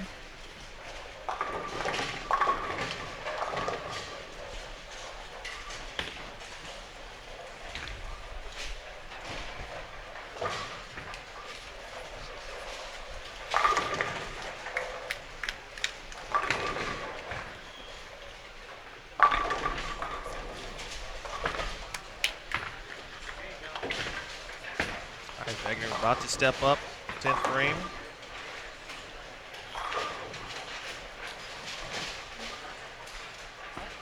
From Sweden.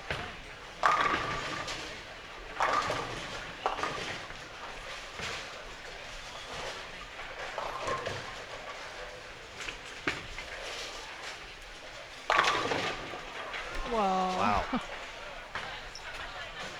And just like that,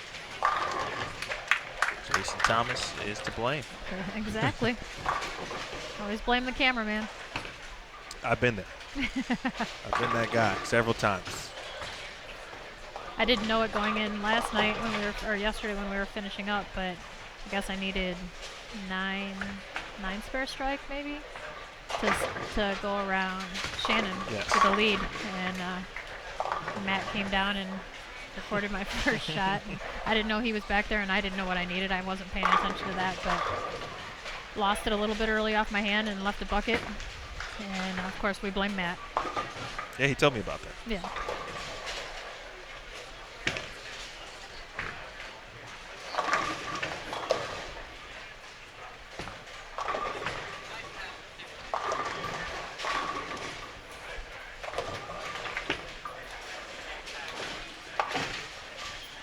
All right, spare made. Opportunity to shoot 279, of course. Missy Parkin has split in the 10th. She shot 229. Flack, meanwhile, can get to 247. It's a big double there for Zabinski. Had husband John in the booth when we began game number 1.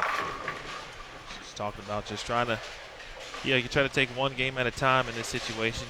When you need some scores, you don't want to press, as we talked about, and you'll try to let the scores come to you instead of do what you can to help yourself, which is certainly easier said than done. It definitely is. Pressing's never good, you know it, but it's hard not to do it sometimes. She has made a little move here. She's up to plus 131.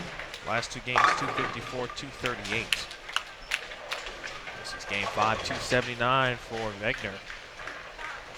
And she will continue to move up the leaderboard. The cut number, I should say the cut today will be to the 38th bowler. 38th will advance to tomorrow's Central Cashers round for an additional 8 games. And then, of course, the top 24 will move on after that to match play. Like Jen Higgins can shoot 290. She'll head to the 10th frame momentarily with that opportunity. And Nina Flack shoots 247. Well, I think 25 and 26 has been pretty good. Except for on the left side, I think, because Shannon finished there, and she absolutely killed him this morning. And when we finished there at the end of our block, she struggled on that pair, but that is a very good point. She had a great block this morning. And it was coming. I mean, she was blowing decent all week, but she was bound to find something that was going to last for more than just one game.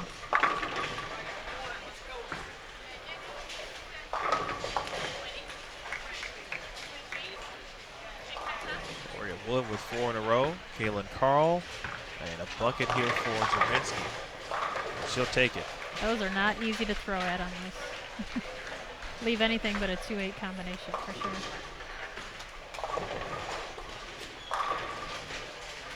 Kyle King, by the way, Jody said he was happy to see one of the hardest working individuals he knows doing work. Keep it up. Oh, thank you. Sometimes it feels like all the hard work is for naught, but when you end up doing something like what I've done so far, you definitely realize that it comes together sooner or later.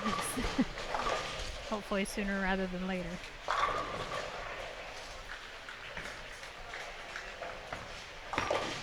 What for you? And obviously, there's been a ton of changes in the game itself. But from the tour as you knew it prior to and then to now, what similarities do you see and what differences do I you think see? the main difference are I think the oil patterns. You know, I know that I bowled in some tournaments where the house would put down the patterns. So in some cases it may have just been their house shot. So I think I mentioned earlier where we were used to playing fourth and fifth arrow fallback, and it was quite interesting back then. And you know, a lot of the lanes in the former tour were also wood lanes rather than synthetics, which definitely made a big difference. The technology isn't what it is today, so you had those differences. I think similarity is a competition. Really, these women are out here. They're just all so good, and they have tricks up their sleeves. They're versatile. I mean, you just have to have all that in order to really come out here and compete. You can't just have one thing that you do well. I mean, you think about Liz Johnson even. I mean, she does one thing really, really well. But I think you've seen some of the shows this year even where she's not playing she's not playing her A game and she's still winning. So you have to figure out how to do that and make yourself as versatile as possible.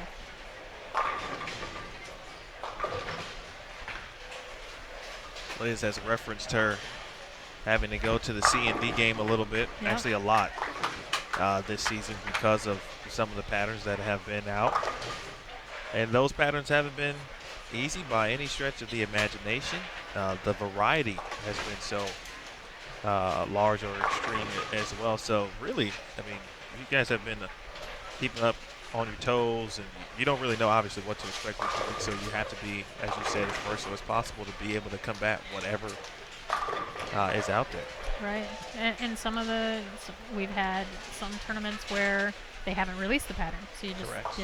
throw your ball, see what it does, right? That's old school bowling. And then you have some where we have re-oils every block. We have some that we have burn squads. So it's definitely been a different tour this year than it's been the last 2 years. And I think it's all good. I think try different things, see what works, see what, and you want to see how the fans appreciate it too. And I think that's what's really important, and making sure that they're aware of what's going on and have a good understanding of kind of what we're dealing with. And it makes it fun, it makes it challenging, but it all makes it worth it. Well said. Well, 224 for Christina Zerbinski, and that will do it for Game 5. Well, I enjoyed our 2 games. Well, thank you for having me. That was fast. It wasn't it? Yeah. It goes by pretty quick. It does. I told you weren't going to be. You're going to be fine. I know what I'm doing. Okay, I think you've done this a time or two, Fantastic. So. Well, appreciate the fans dropping in some questions. I know Jody. I'm sure I'll let you say thank you to the fans. Well, thank you so much. We really appreciate your support, and it's like I said, the newly formed women's tour has been wildly successful, and I encourage anyone that's out there to come and bowl, come and compete, and see what you can do. But definitely know that it's not going to be easy. This may look easy, but I'm going to tell you, we've been bowling on some really hard conditions this year, so I think that plays into it as well. Where I think we're just figuring them out a little bit better too. All right, Jody. Thank you. Appreciate it. Thank Nice you. bowling today, Thank and good luck tomorrow. Thanks. All right, that is Jody Wessner, folks. Appreciate her time. We'll take a small break, and we'll come back. More on the way from A Squad Round 3. You're watching the 2017 U.S. Women's Open live on Extra Frame.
Folks, USBC Hall of Famer Tish Johnson. 204. Natalie Woodward Hall, 165. And Stephanie Martins finishing up.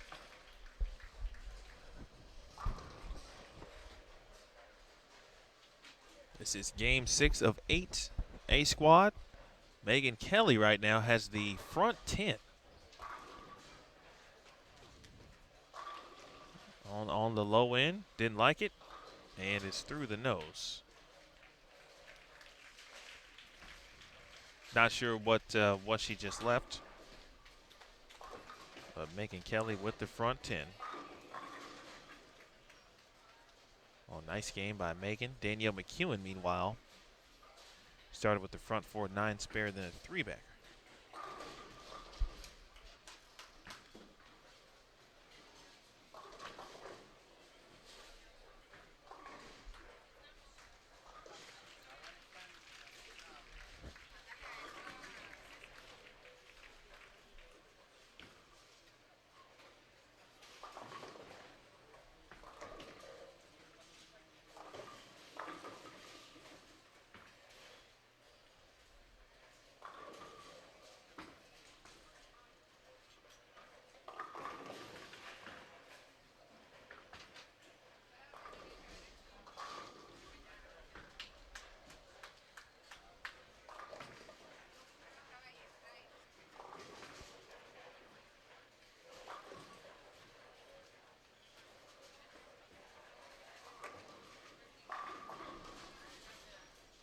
All right, 204 again for Tish, 165.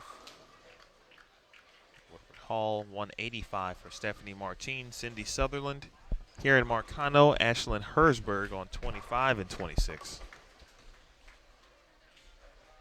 Big thanks to Jody Westner. Join us for games 4 and 5.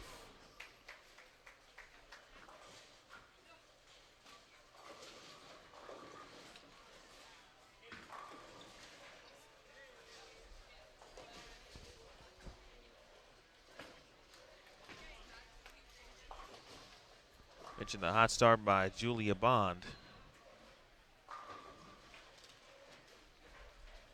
Update after 21 games. Shot 186 in game 5. Still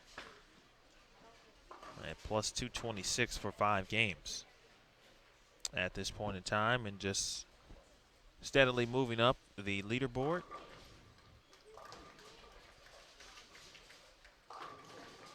Cano gets a break. She crosses over. Hearing from Venezuela. She's at plus 163 right now. She started with 258. It's going 213, 247, 237, 193. Trying to give it a run here these last couple games. That break certainly would help. They can still get to 260. That would put her at plus 220-ish. And she'd be within striking distance. All right, now the generic cut line, if you will, is plus 280.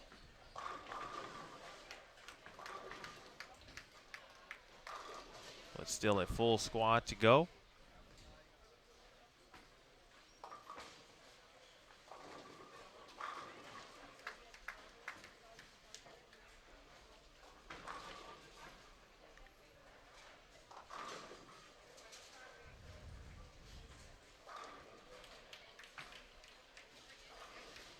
Danielle McEwen.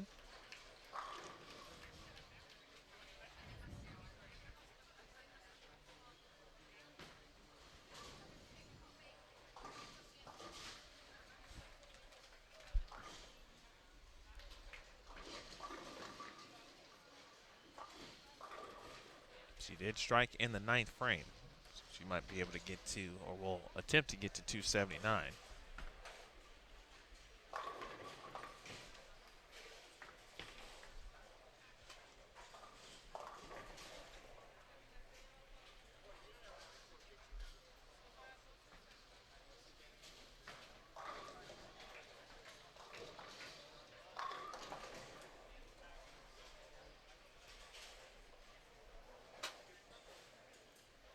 All right, here's Marcano up in the ninth.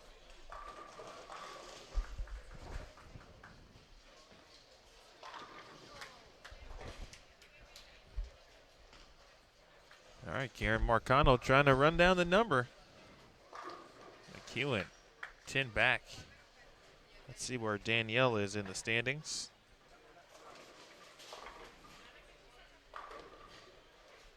Plus 329.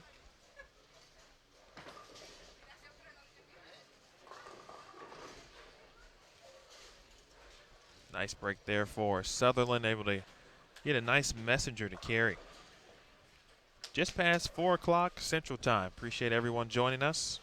Thanks to everyone participating in our group Q&A with Jody Wessner, impromptu, so to speak. Speaking of Jody Wessner, can hear more thoughts from her. She talked with Aaron Smith and Matt Cannizzaro after her round 3 this morning. That is now live on the PWBA Facebook page.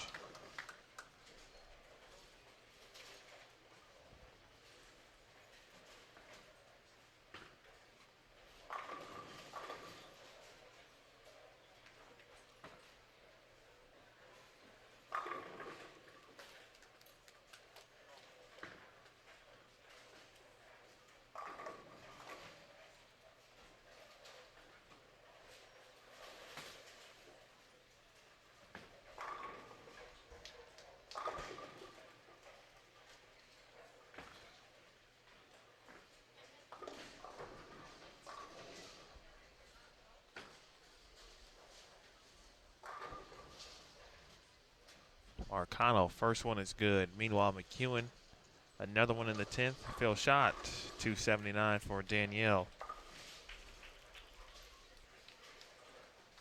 Danielle at plus 329, at 79 to that total. Trying to make sure she is safely inside the number. Marcano, wow, that ball held. She is in the 260s. So Karen giving it a run here.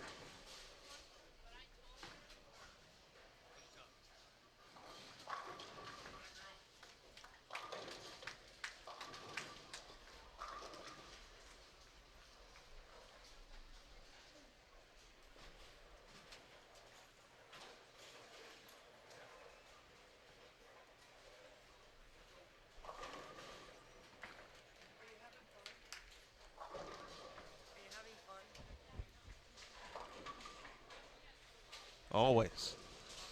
Always.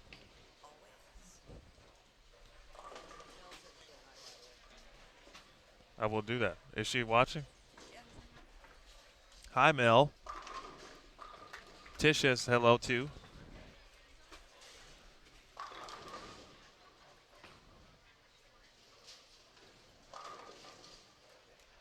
Nicely done by Karen Marcano, 267. And Danielle McEwen now will join us on 23 and 24. Could have picked a better time to do so. Open on the field there for Sutherland. She shoots 190. Now Ashlyn Hersberg to finish it out.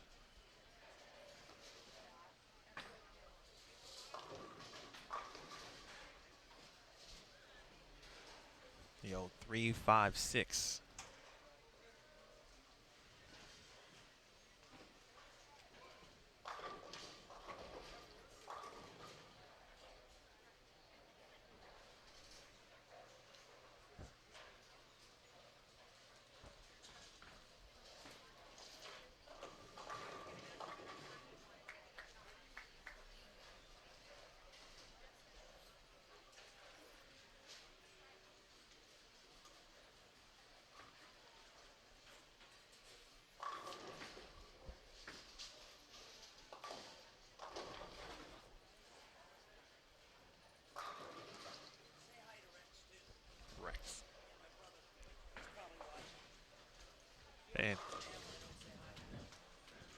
And hello to Rex as well from Tish.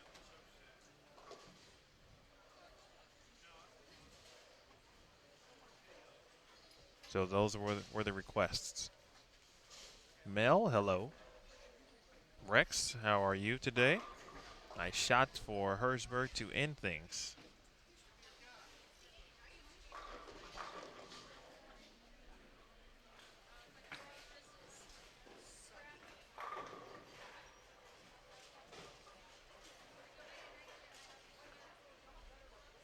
Game 7 forthcoming. Ashley Galante, Danielle McEwen, and Laura Plazas. Stephanie Martins, Natalie Woodward Hall, and Tish Johnson. They move over one pair to 25 and 26.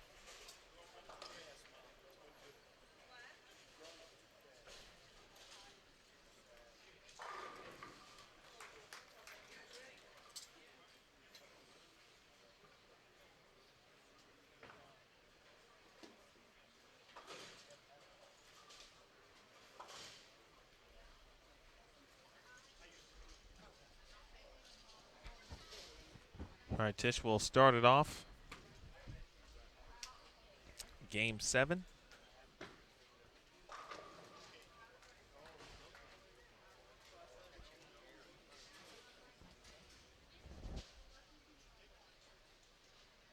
And not the way she would expect, I'm sure. Julia Bond. Big double in the 10th. She's thrown the back 4. She'll get into the 2-0s.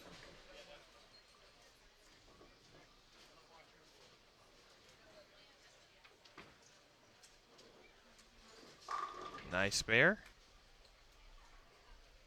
That one was look more of a footing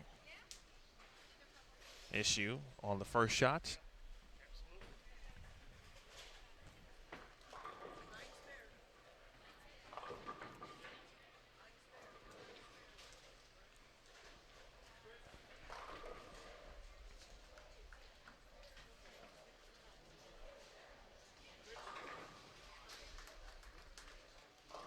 Laura Plaza, so talented.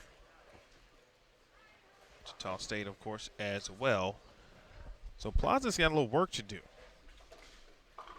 She's plus 227, 205, 161, 208, 198, 224. 4 under for the block. McEwen gets a trip 4 to start.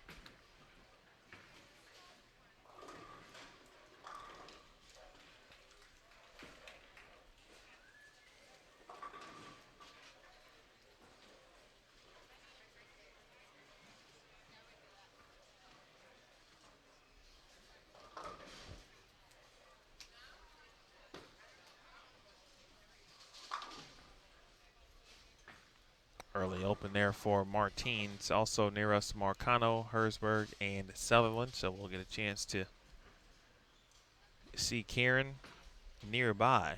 See if she can continue on the pace that she is on. Right now she's on pace to hop into the number. Looks like everyone is officially done now with Game 6 as well. So we should have some new scores updated relatively soon.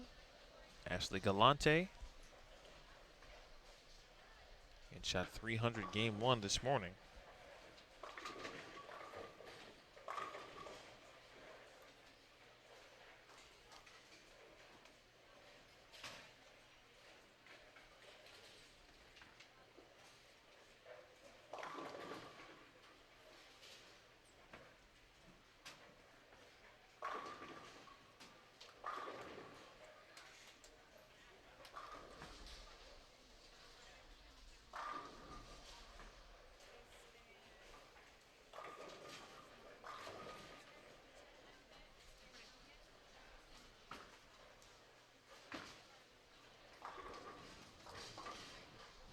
Big thanks to Plano Super Bowl for being gracious hosts.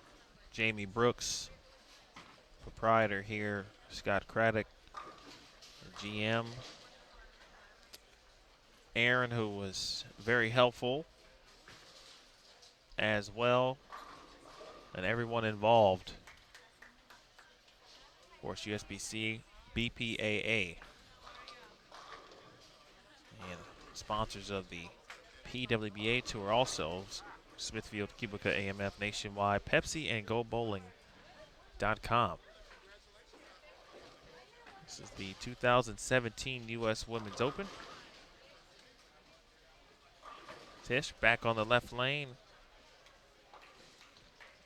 And strike in the third.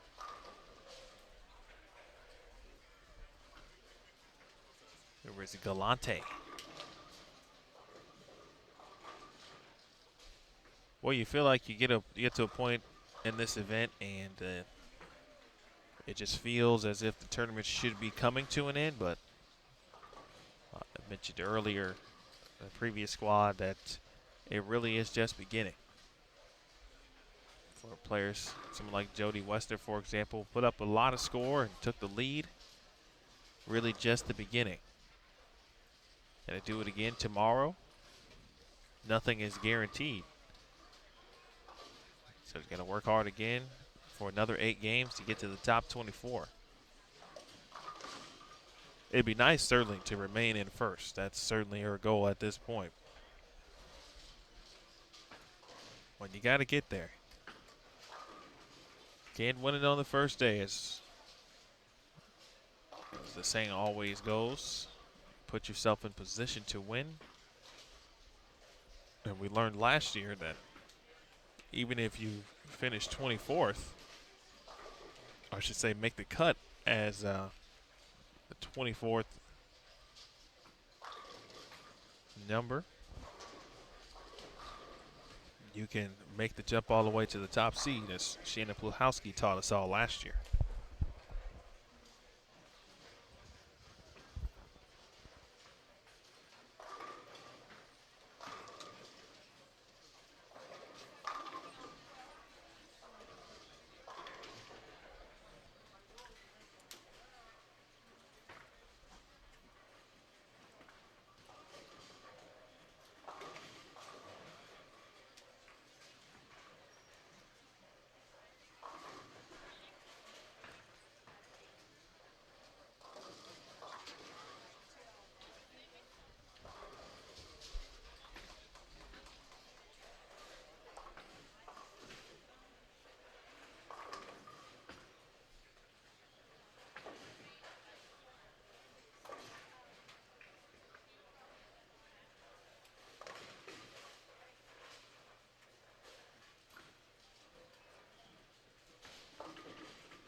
Hope everyone is enjoying what is today? Thursday? Enjoying your Thursday. It's already 4:22. Wow. We started at 8 a.m. Nice spare from Galante. Had to look down at her footing. Tish Johnson. Bang.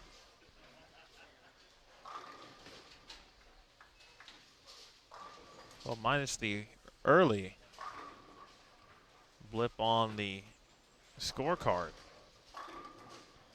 Or still clean. After making a spare in the first frame.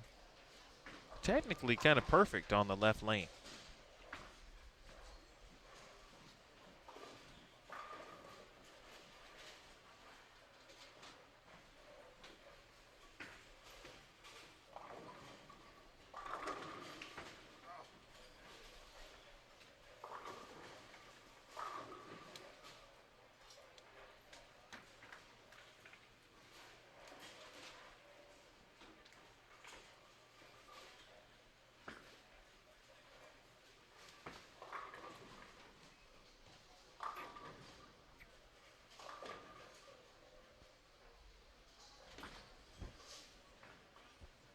See what the scores will bring us.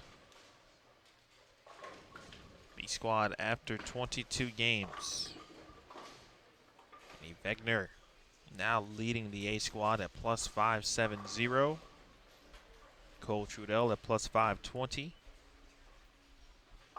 Ashley Galante at plus 505. Julia Bond at plus 498. These are A squad bowlers. Ania Arnett at plus 412. Danielle McEwen at plus 408.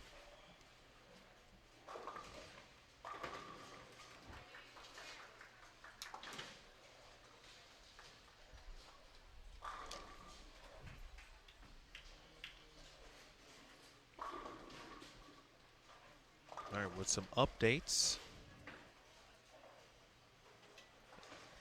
Cut, of course, continuing to go a little higher.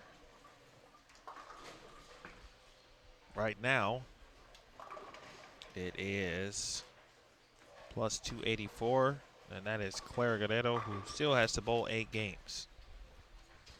So you look into some C squatters who have bowled.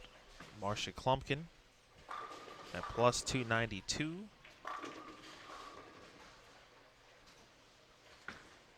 And very well still could be Christina Wendell at plus 325 too.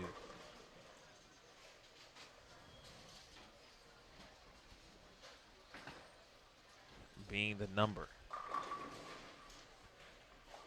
But we'll find out. And you'll find out right here, Bowl TV on Extra Frame.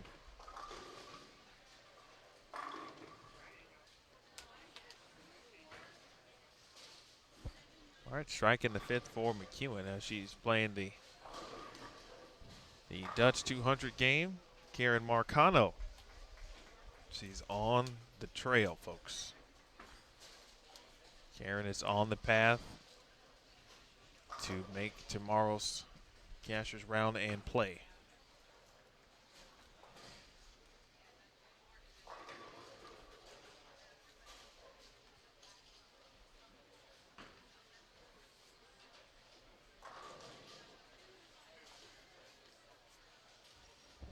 All right, Laura Plazas looking for a double and a 4-6.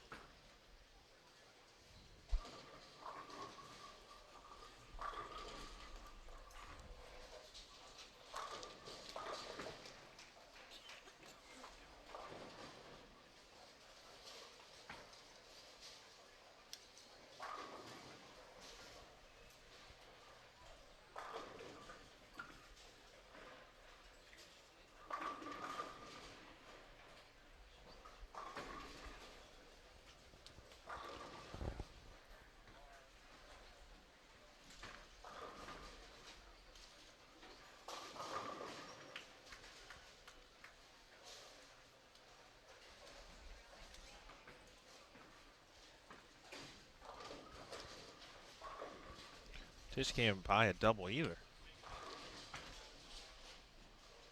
But still money on the left lane.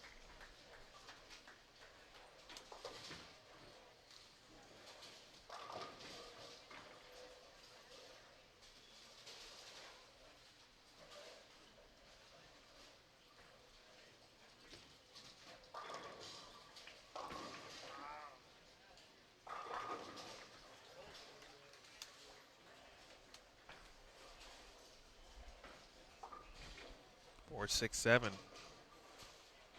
for McEwen. Front 5, Reed McPherson.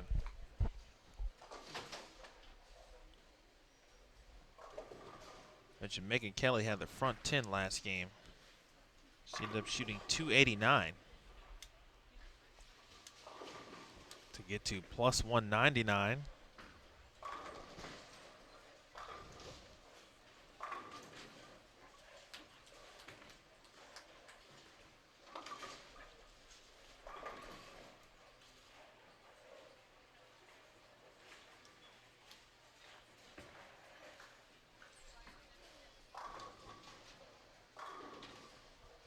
Marcano with 3 in a row now. That pair's got some good rhythm. Just kind of keeping each other uplifted.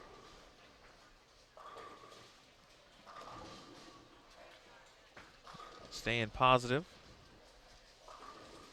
I wonder kind of what that is like to when you cross with players, whether it's 3 Hall of Famers, whether it's 2 non-members and a veteran, whatever it is. Tish Johnson finally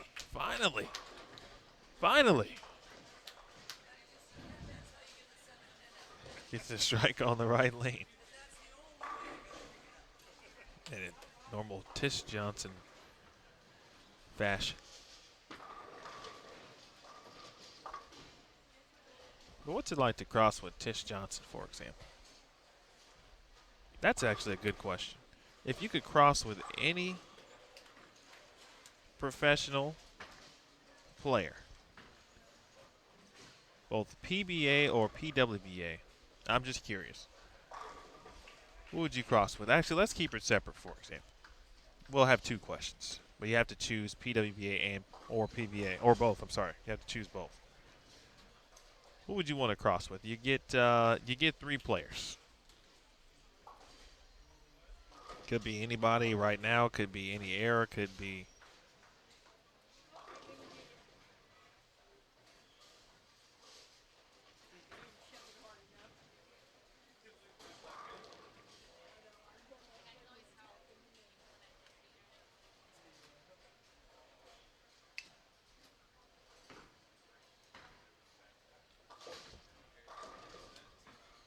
Get some Deadwood there on 23.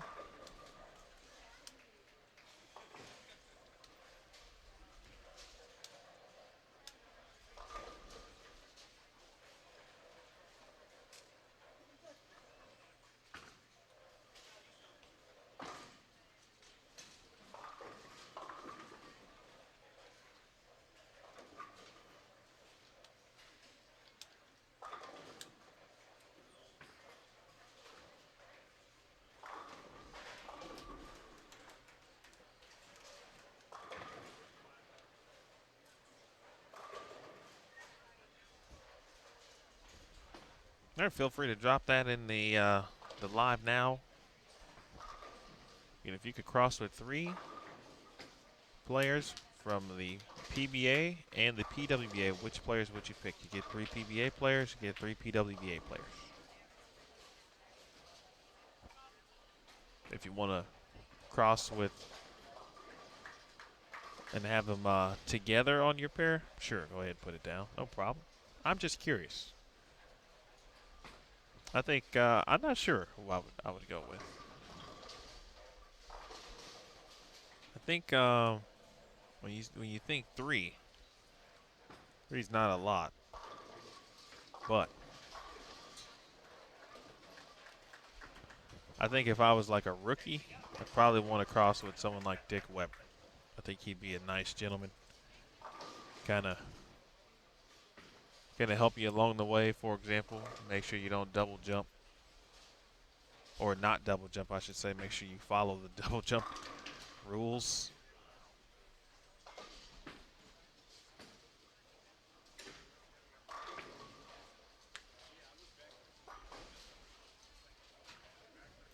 I also want to cross with Kim Kearney, Kim Terrell Kearney. Also another great, nice person. Of course, a Hall of Famer. So I've got 2 Hall of Famers who are nice and certainly can get it done on the lanes.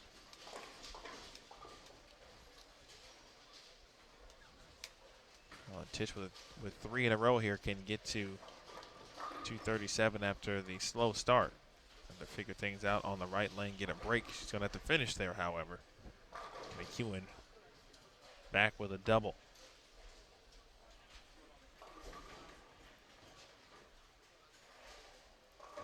So we get a decent look at Karen Marcano. Mentioned the start sheet. I don't think you'll be able to see the pins at the moment. So we'll wait to see if we can get a better angle. But she's gone double, spare, now a 5-bagger. Mentioned she just shot 267.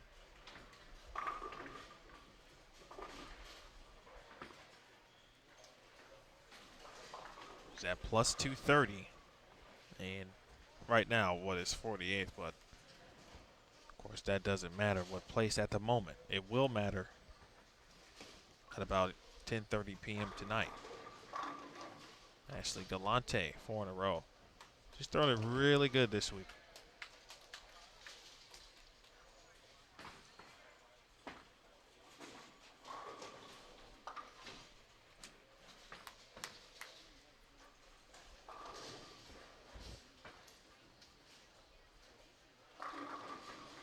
Shot there from Plazas. Or trying to make sure she doesn't take a dip here. Keep her chances alive. Really the only way to do that right now is no matter what happens in game 8, Tish knew that one all the way. That one was a no-doubter. Hall of Famer.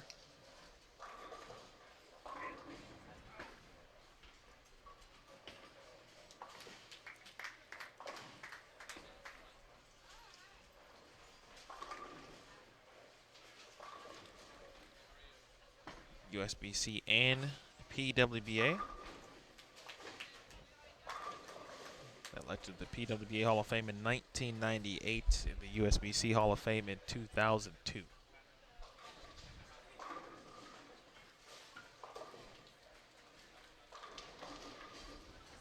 Always recognizable from her style and her jokes and laughter too. Oh, wow. I flush 8-10 almost. But the 8-10 gets, or the 8, excuse me, gets clipped. Tish at plus 143.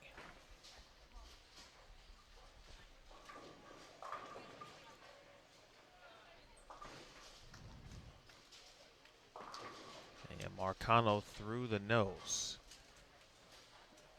In the 9th frame, she leaves at 3-6. Well, instead of 279, potentially, she can still get to 257. So need all 3 in the 10th to do that. Jen Higgins, a couple games ago, could have shot 290. Unsure if she did that. Ended up being 279. And she followed that, or preceded that, excuse me, with 278. So there's the day for Jen Higgins, 182, 185, 184. Either she made a change somewhere and went on to shoot then 225, 278, 279. This game there from Tish Johnson, 226. Plazas. It's one more to not give any pins back. At least to ensure or help that out. Field shot is always important. Dropping the 10 out there is McEwen. So Danielle, that early strike 9 spare pattern. Open in the 6th, double. Couldn't get another one in the 9th. She'll need a double to get to 2-0 as well now.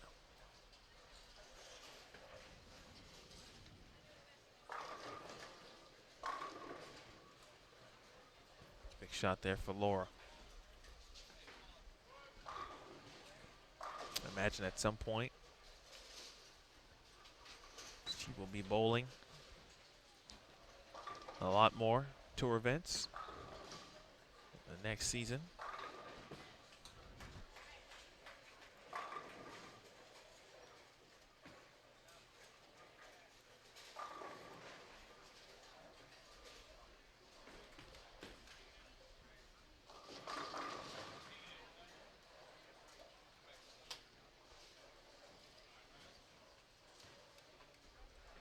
D-Mac, a professional bowler in its truest sense.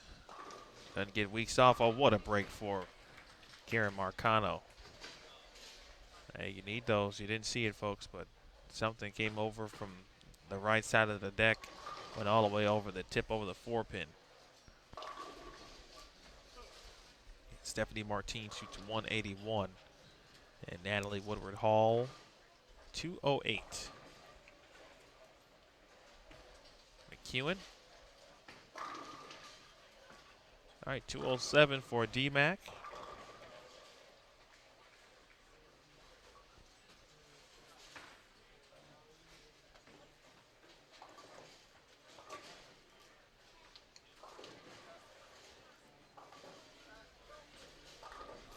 Right here is Karen Marcano. One more to get into the 250s. Bang. Marcano giving it a run here.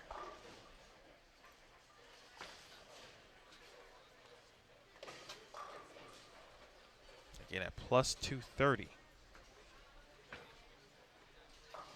Get to plus 287. And would be certainly within distance at that moment. 280 will not do it, I don't think.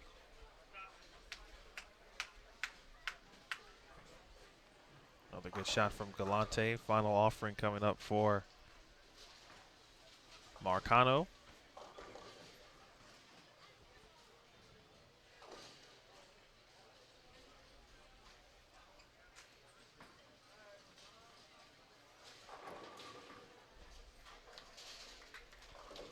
Nicely done for Karen Marcano. 257. Adds 57 pins to her total. Right now she stands at plus 287.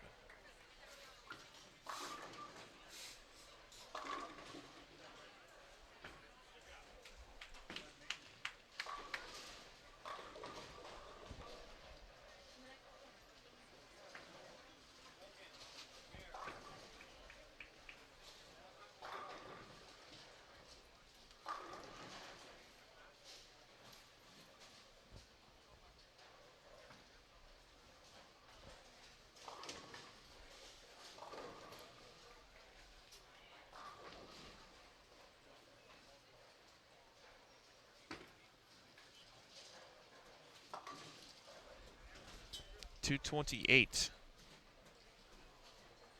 for Galante.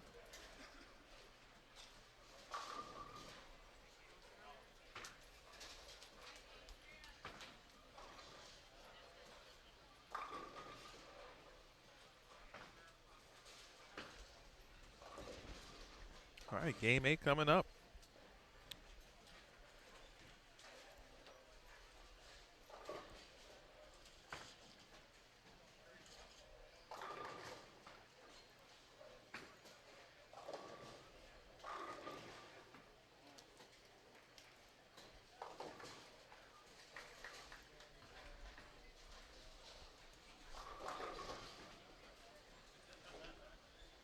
Mel Psychos, Elise Bolton, Del Warner.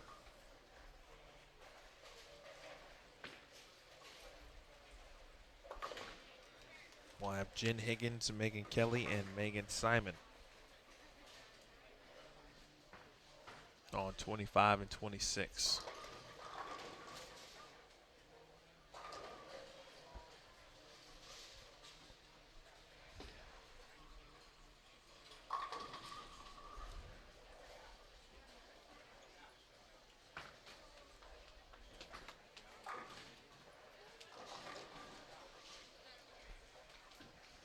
All right, Elise Bolton will start us off.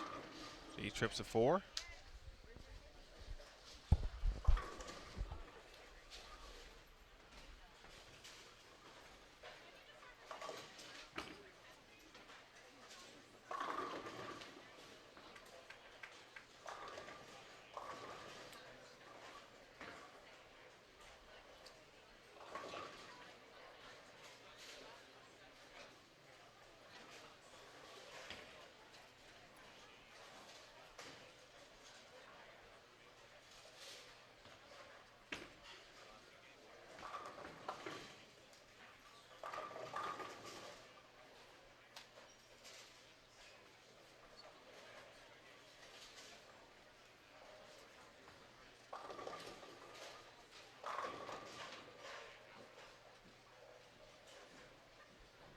Some good, cool answers.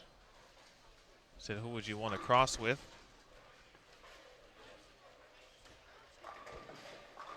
At an event. Kenny Seymour said Pete Weber, Norm Duke, and Will Try. Chris Jester. Weber, I'm assuming Pete. Parker Bone III and Bill O'Neill. That's a pretty good cross.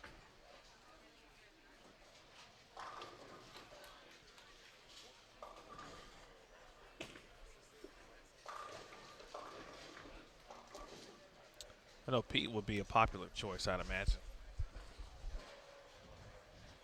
She asked, again, that question to several people.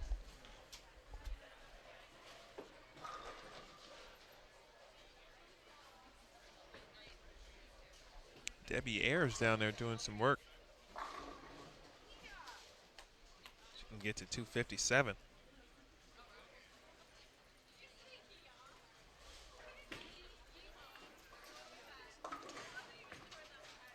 Debbie at plus 74.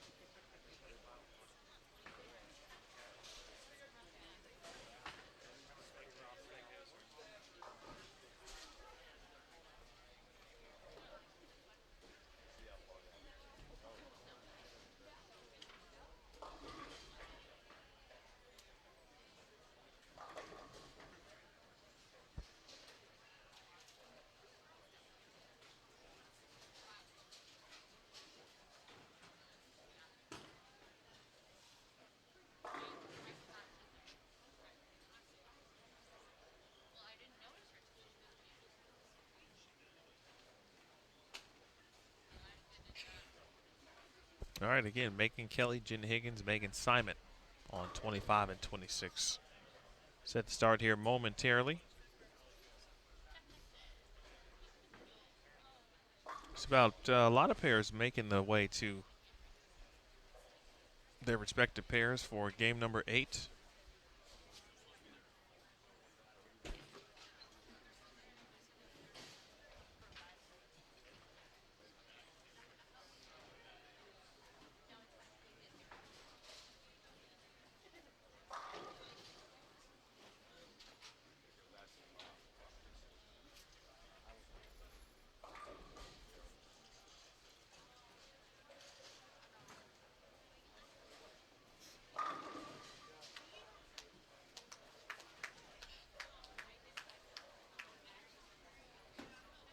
All right, Elise Bolton has started with the first 3.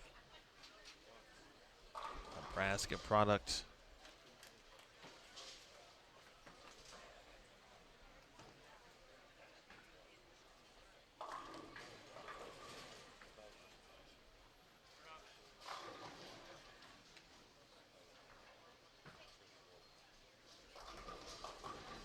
First shot for Megan Kelly.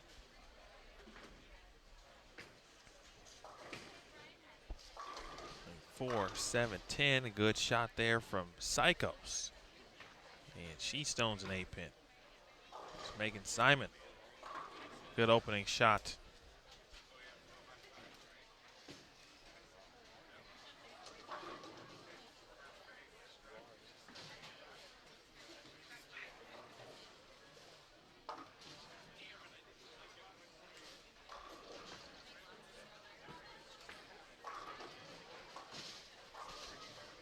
Gave it a run there, and she gets 1. And everyone is complete with game 7.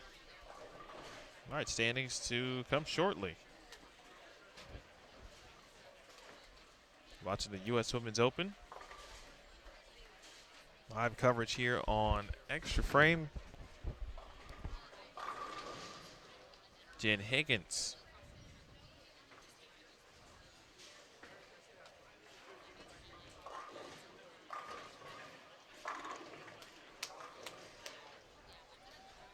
All right, 4 in a row for Elise Bolton. Let's see where Elise was in the standings Before we get our updates.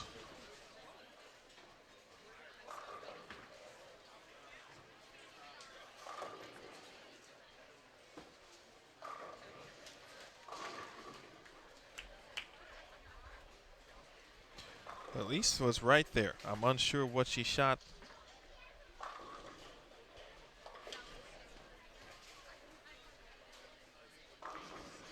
In the previous game. But she is going 191, 185 the last two. So no matter what she shot, I think this game is all the more important.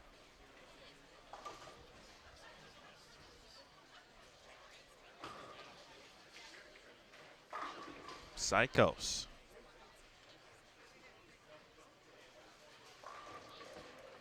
Neal at minus 16 after 22 games.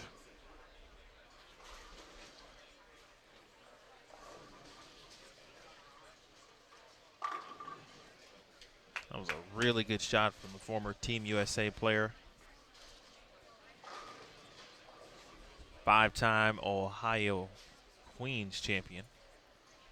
I believe those five are five consecutive, if I'm not mistaken.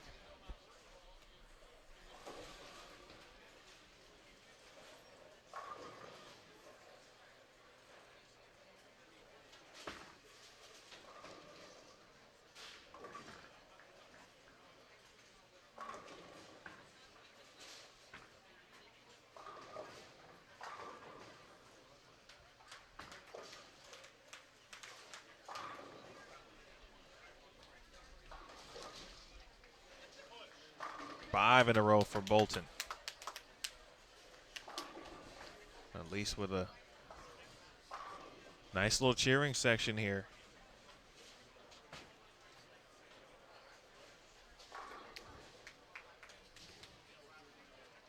Meanwhile, Jenny Hickens again has started with a double.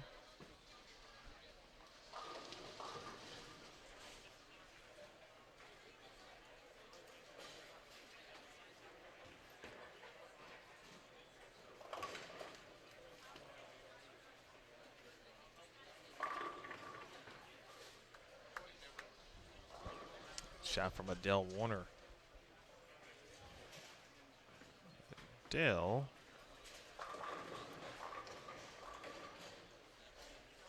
As Aaron mentioned to me yesterday, as a freshman.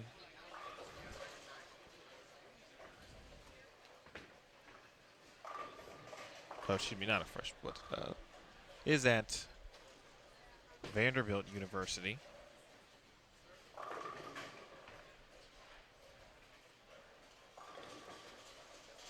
And if what I'm looking at is correct, would make sense. She would be a junior coming up.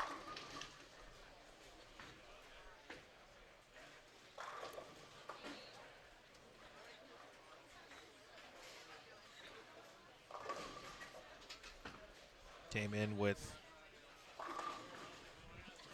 Maria Molinova.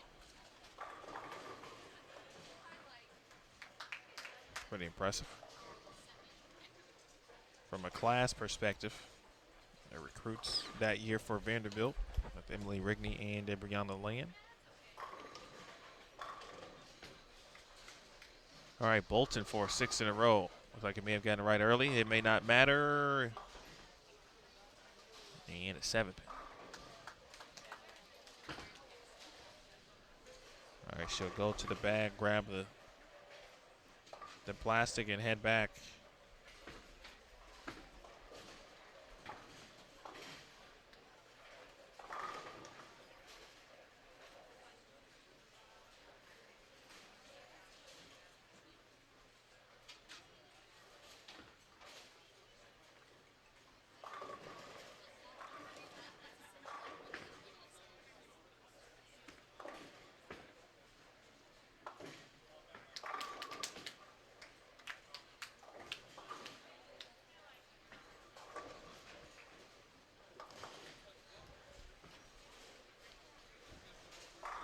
Sure, Broderick. Say hello to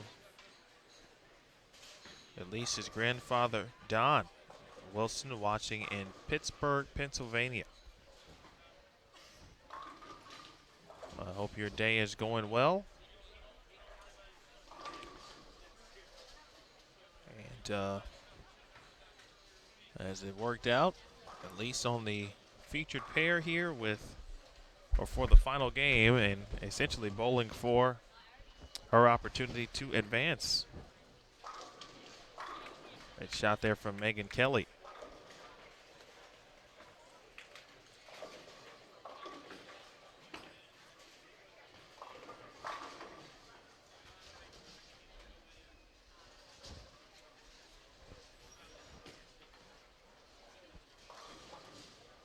'23 and '24 will be the first pair to be done, I believe, or game 8.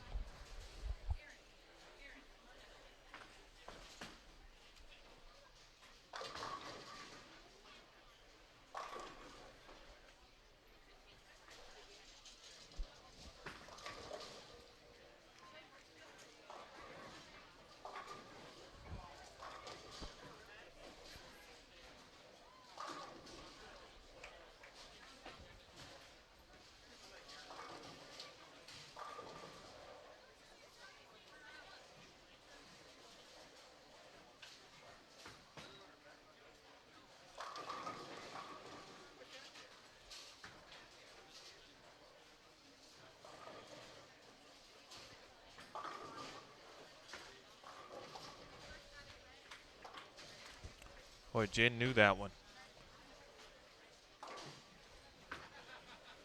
He got it right, probably missed not by much. Maybe a couple boards. Had to ride that tad early. And the ultimate price didn't even break it down all the way.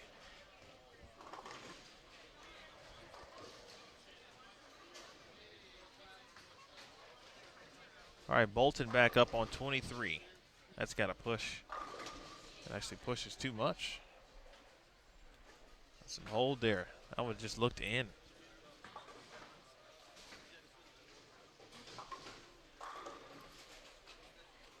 All right, your scores after 23 games of A Squad. I'm going to go right to Elise Bolton because their score is dependent on it. For the last three, 191, 185, 194.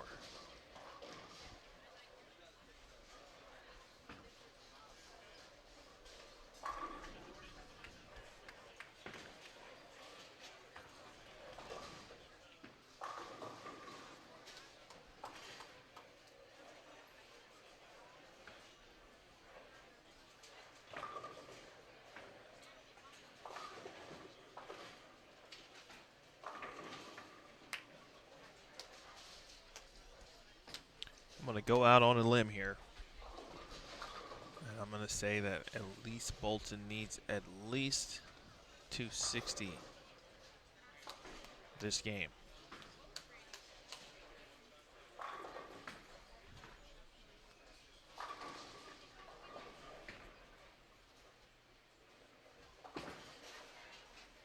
Like just couldn't get anything going. Even her high game is just 226. 216, 213.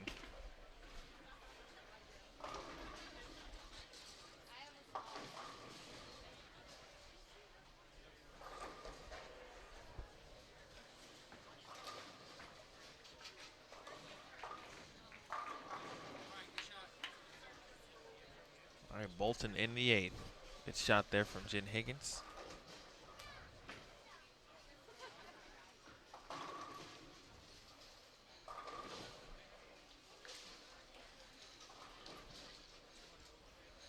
Four pin.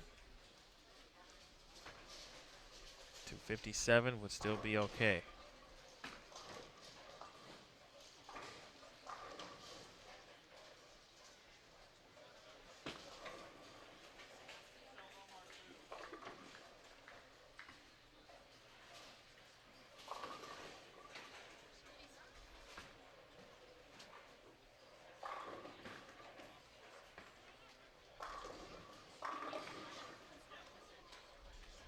All right, good shot there from Adele in the 8th frame.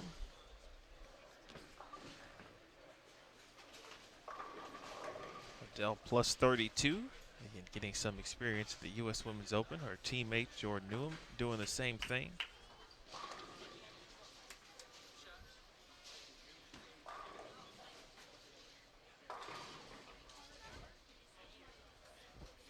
All right, for Elise Bolt, you could tell just kind of really wanted that shot, and it was a good one. Don't put too much pressure. Forgot which tournament it was, but it was relatively recent. She struck out final game. She did end up missing the cut, but not by very many. She did all she could to put herself in the position. It's a very similar situation here. She needs at least 3 strikes, 3 out of the last 4, but needs this one here first.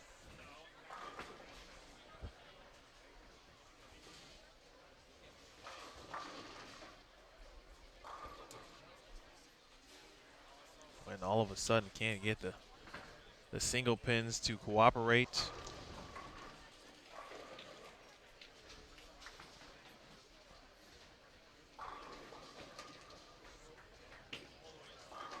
Psychos. She gets the double tap.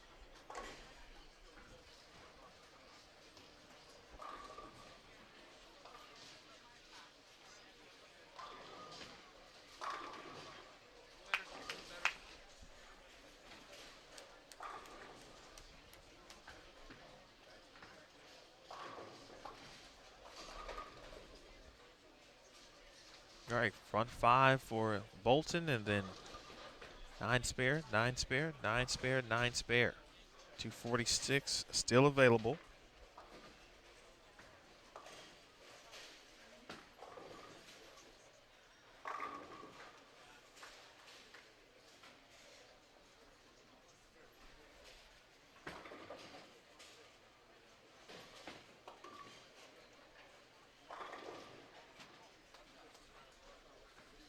That will put her at plus 305, and it will be close.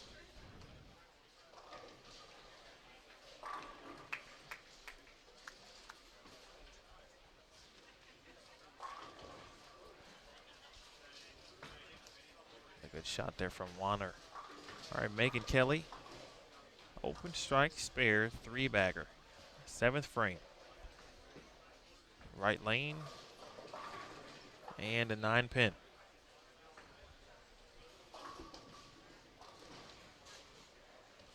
Game 8.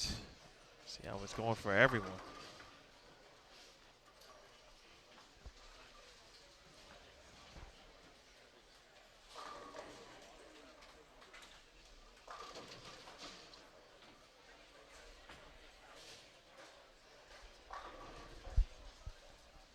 Tenth frame, Bolton. Big shot. That one was aggressive. For a second, I thought maybe it got right early, but it was good ball speed, firm, and 10 back.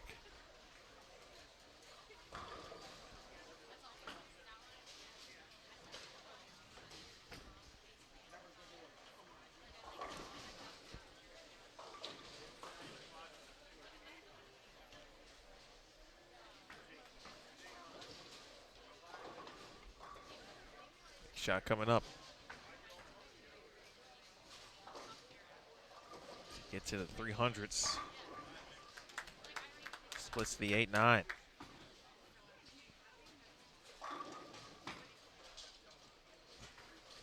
7-pin, a 4-pin,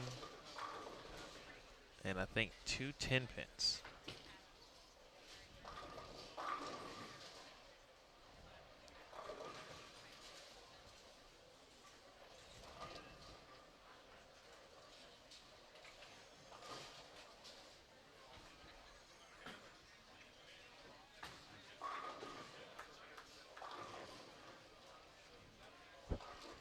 $189 for Psychos. Higgins breaks down a bucket.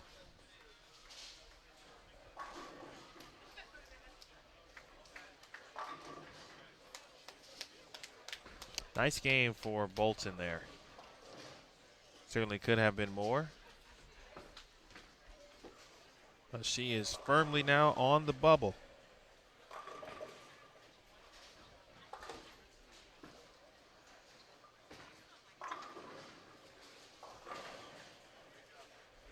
She is plus 304.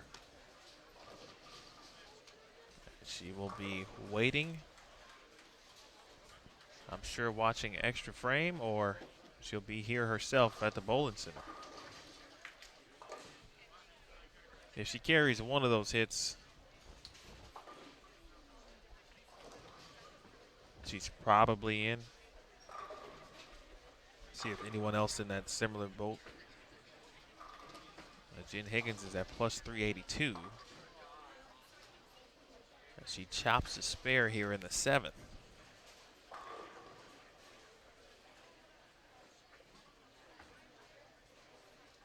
All of a sudden, Higgins could be in the position of falling backwards here. Not sure where Karen Marcano ended up. Looks like she made the flip down to the low end. Unsure how that end is playing. But it's certainly common to hear. Wow, nice break there for Megan Simon. Sometimes you make a flip at a bowling center at the house, and the ends certainly don't play the same. I have no idea if that's the case here. That's more of a based on experience. Well, Jen Higgins.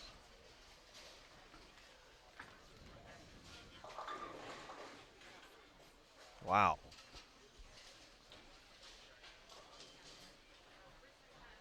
She leaves a 410. Kind of similar to a shot in the 4th frame. Left the 4-6, would have been a 4-6-7. Angie Ramirez.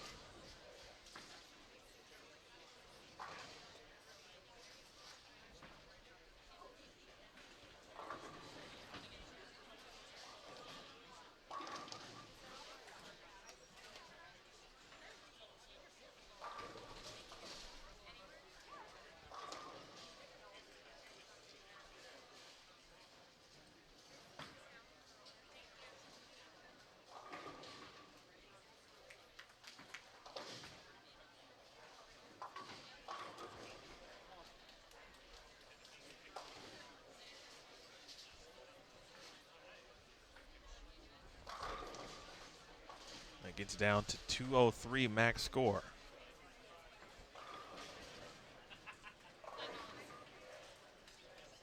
Be at plus 385, and that should be more than enough, but she's got to finish on the left lane. She missed a makeable spare in the 7th. Anita Arnett, some early opens in her game. She's next door.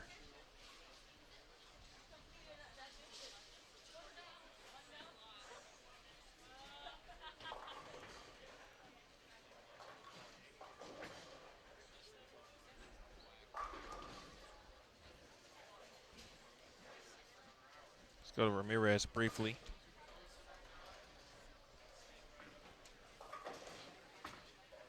Angie is at plus 257. She can get to 268. Needs them all.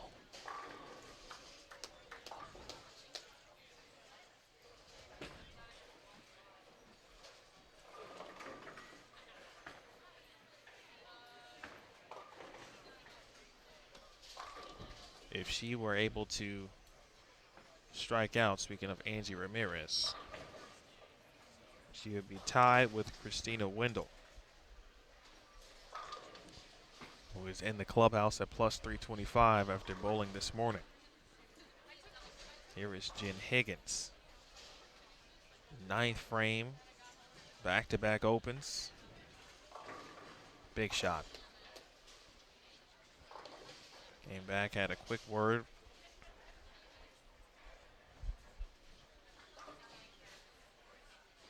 Baseman Dan.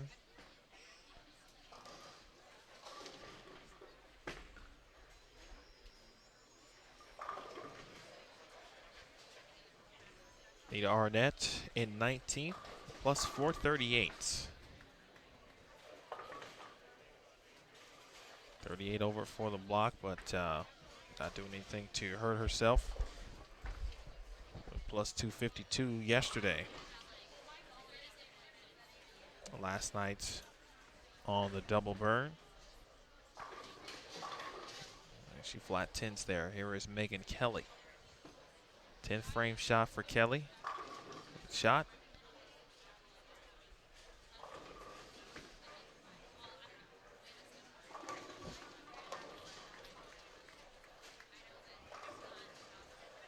Yenny Wegner. She was at plus 615.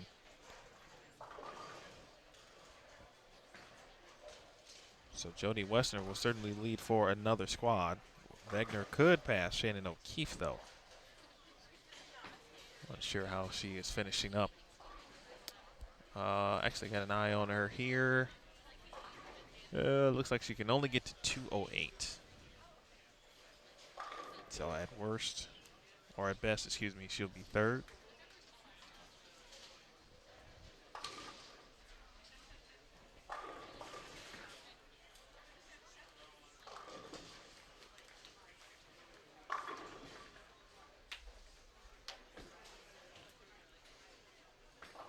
All right, back to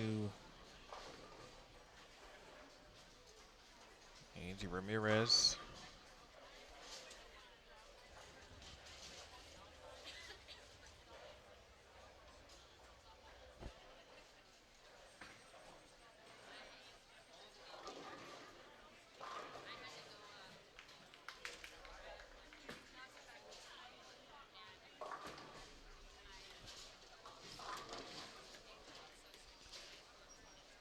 Right, 2-4-7.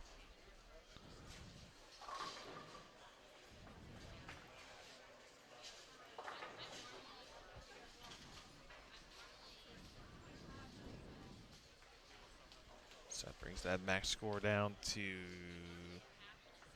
245, if I'm not mistaken.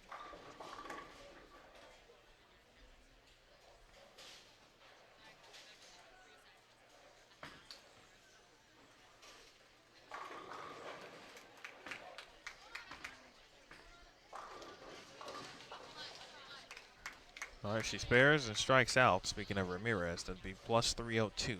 207 for Megan Kelly. And had the front 10 earlier, shot 289. Nice bowling, Megan. 144 for Megan Simon. Needs it, gotta have it.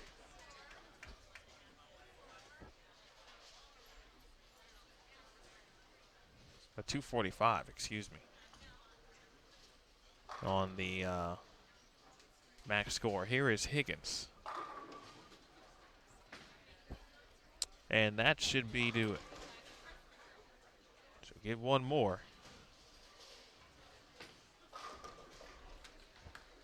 And with that strike, that at least puts her in the 190s.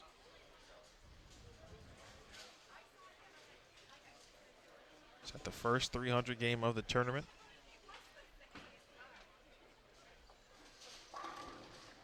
Deandra Asbeatty. She's going to be in the 220s.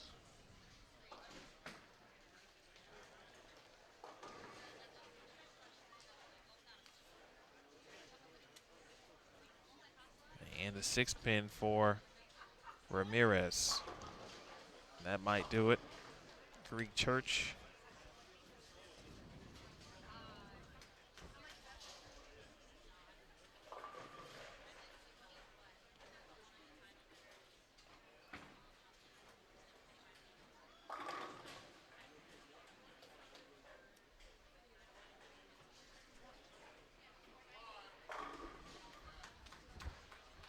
Arnett is in.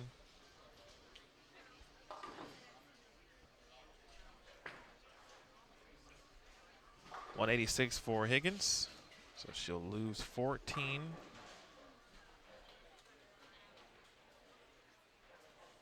She'll be at plus 368. Should be good. Ramirez makes the spare. She can only get 2.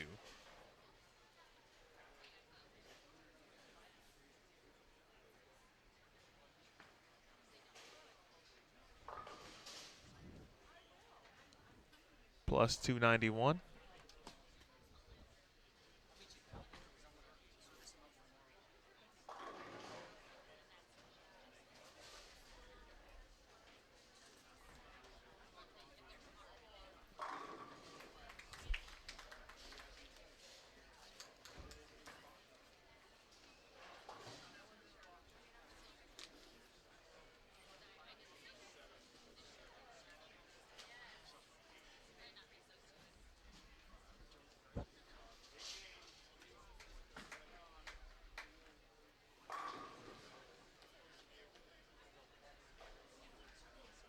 $234 for Angie. Should be at plus 294. Or excuse me. What did I just say? Plus 291?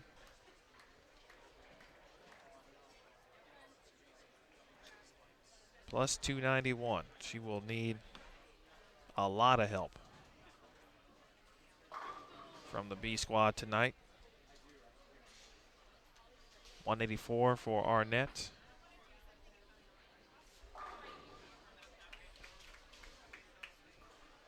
Looks like our final pairs are bowling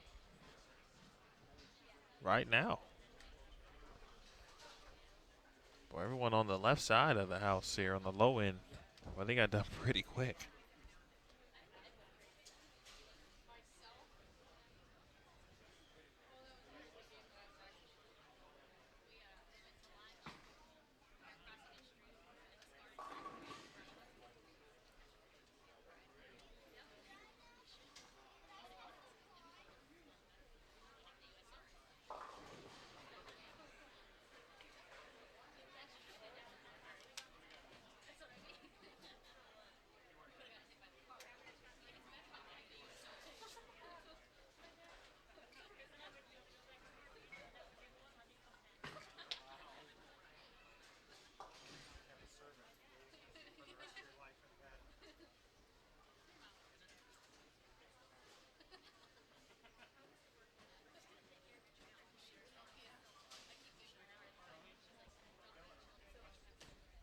See Bree McPherson to your right.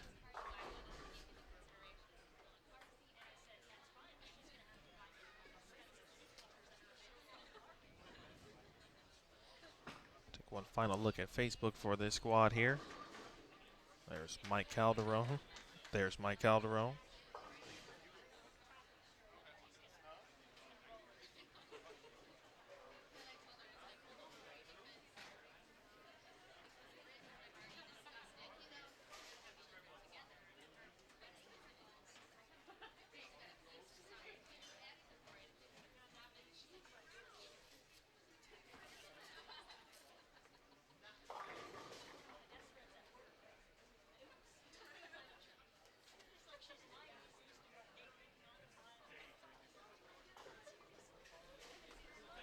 All right, folks, that'll do it. A squad officially in the books now. Oh, no. I did that again. Bree McPherson with a 3-9 to take care of.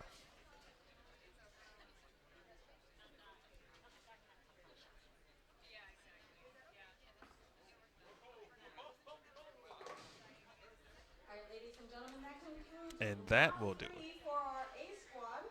Ladies, please add up those score sheets, turn them into the tournament office. We will calculate those scores and we will verify them at the conclusion of this evening's squad. After this evening's squad, we will cut our field to the top 38 for 8 more games of qualifying starting tomorrow at 10 a.m. So thank you for spending the afternoon with us. We'll see you at 6:30 for our final round of the 2017 U.S. Women's Open.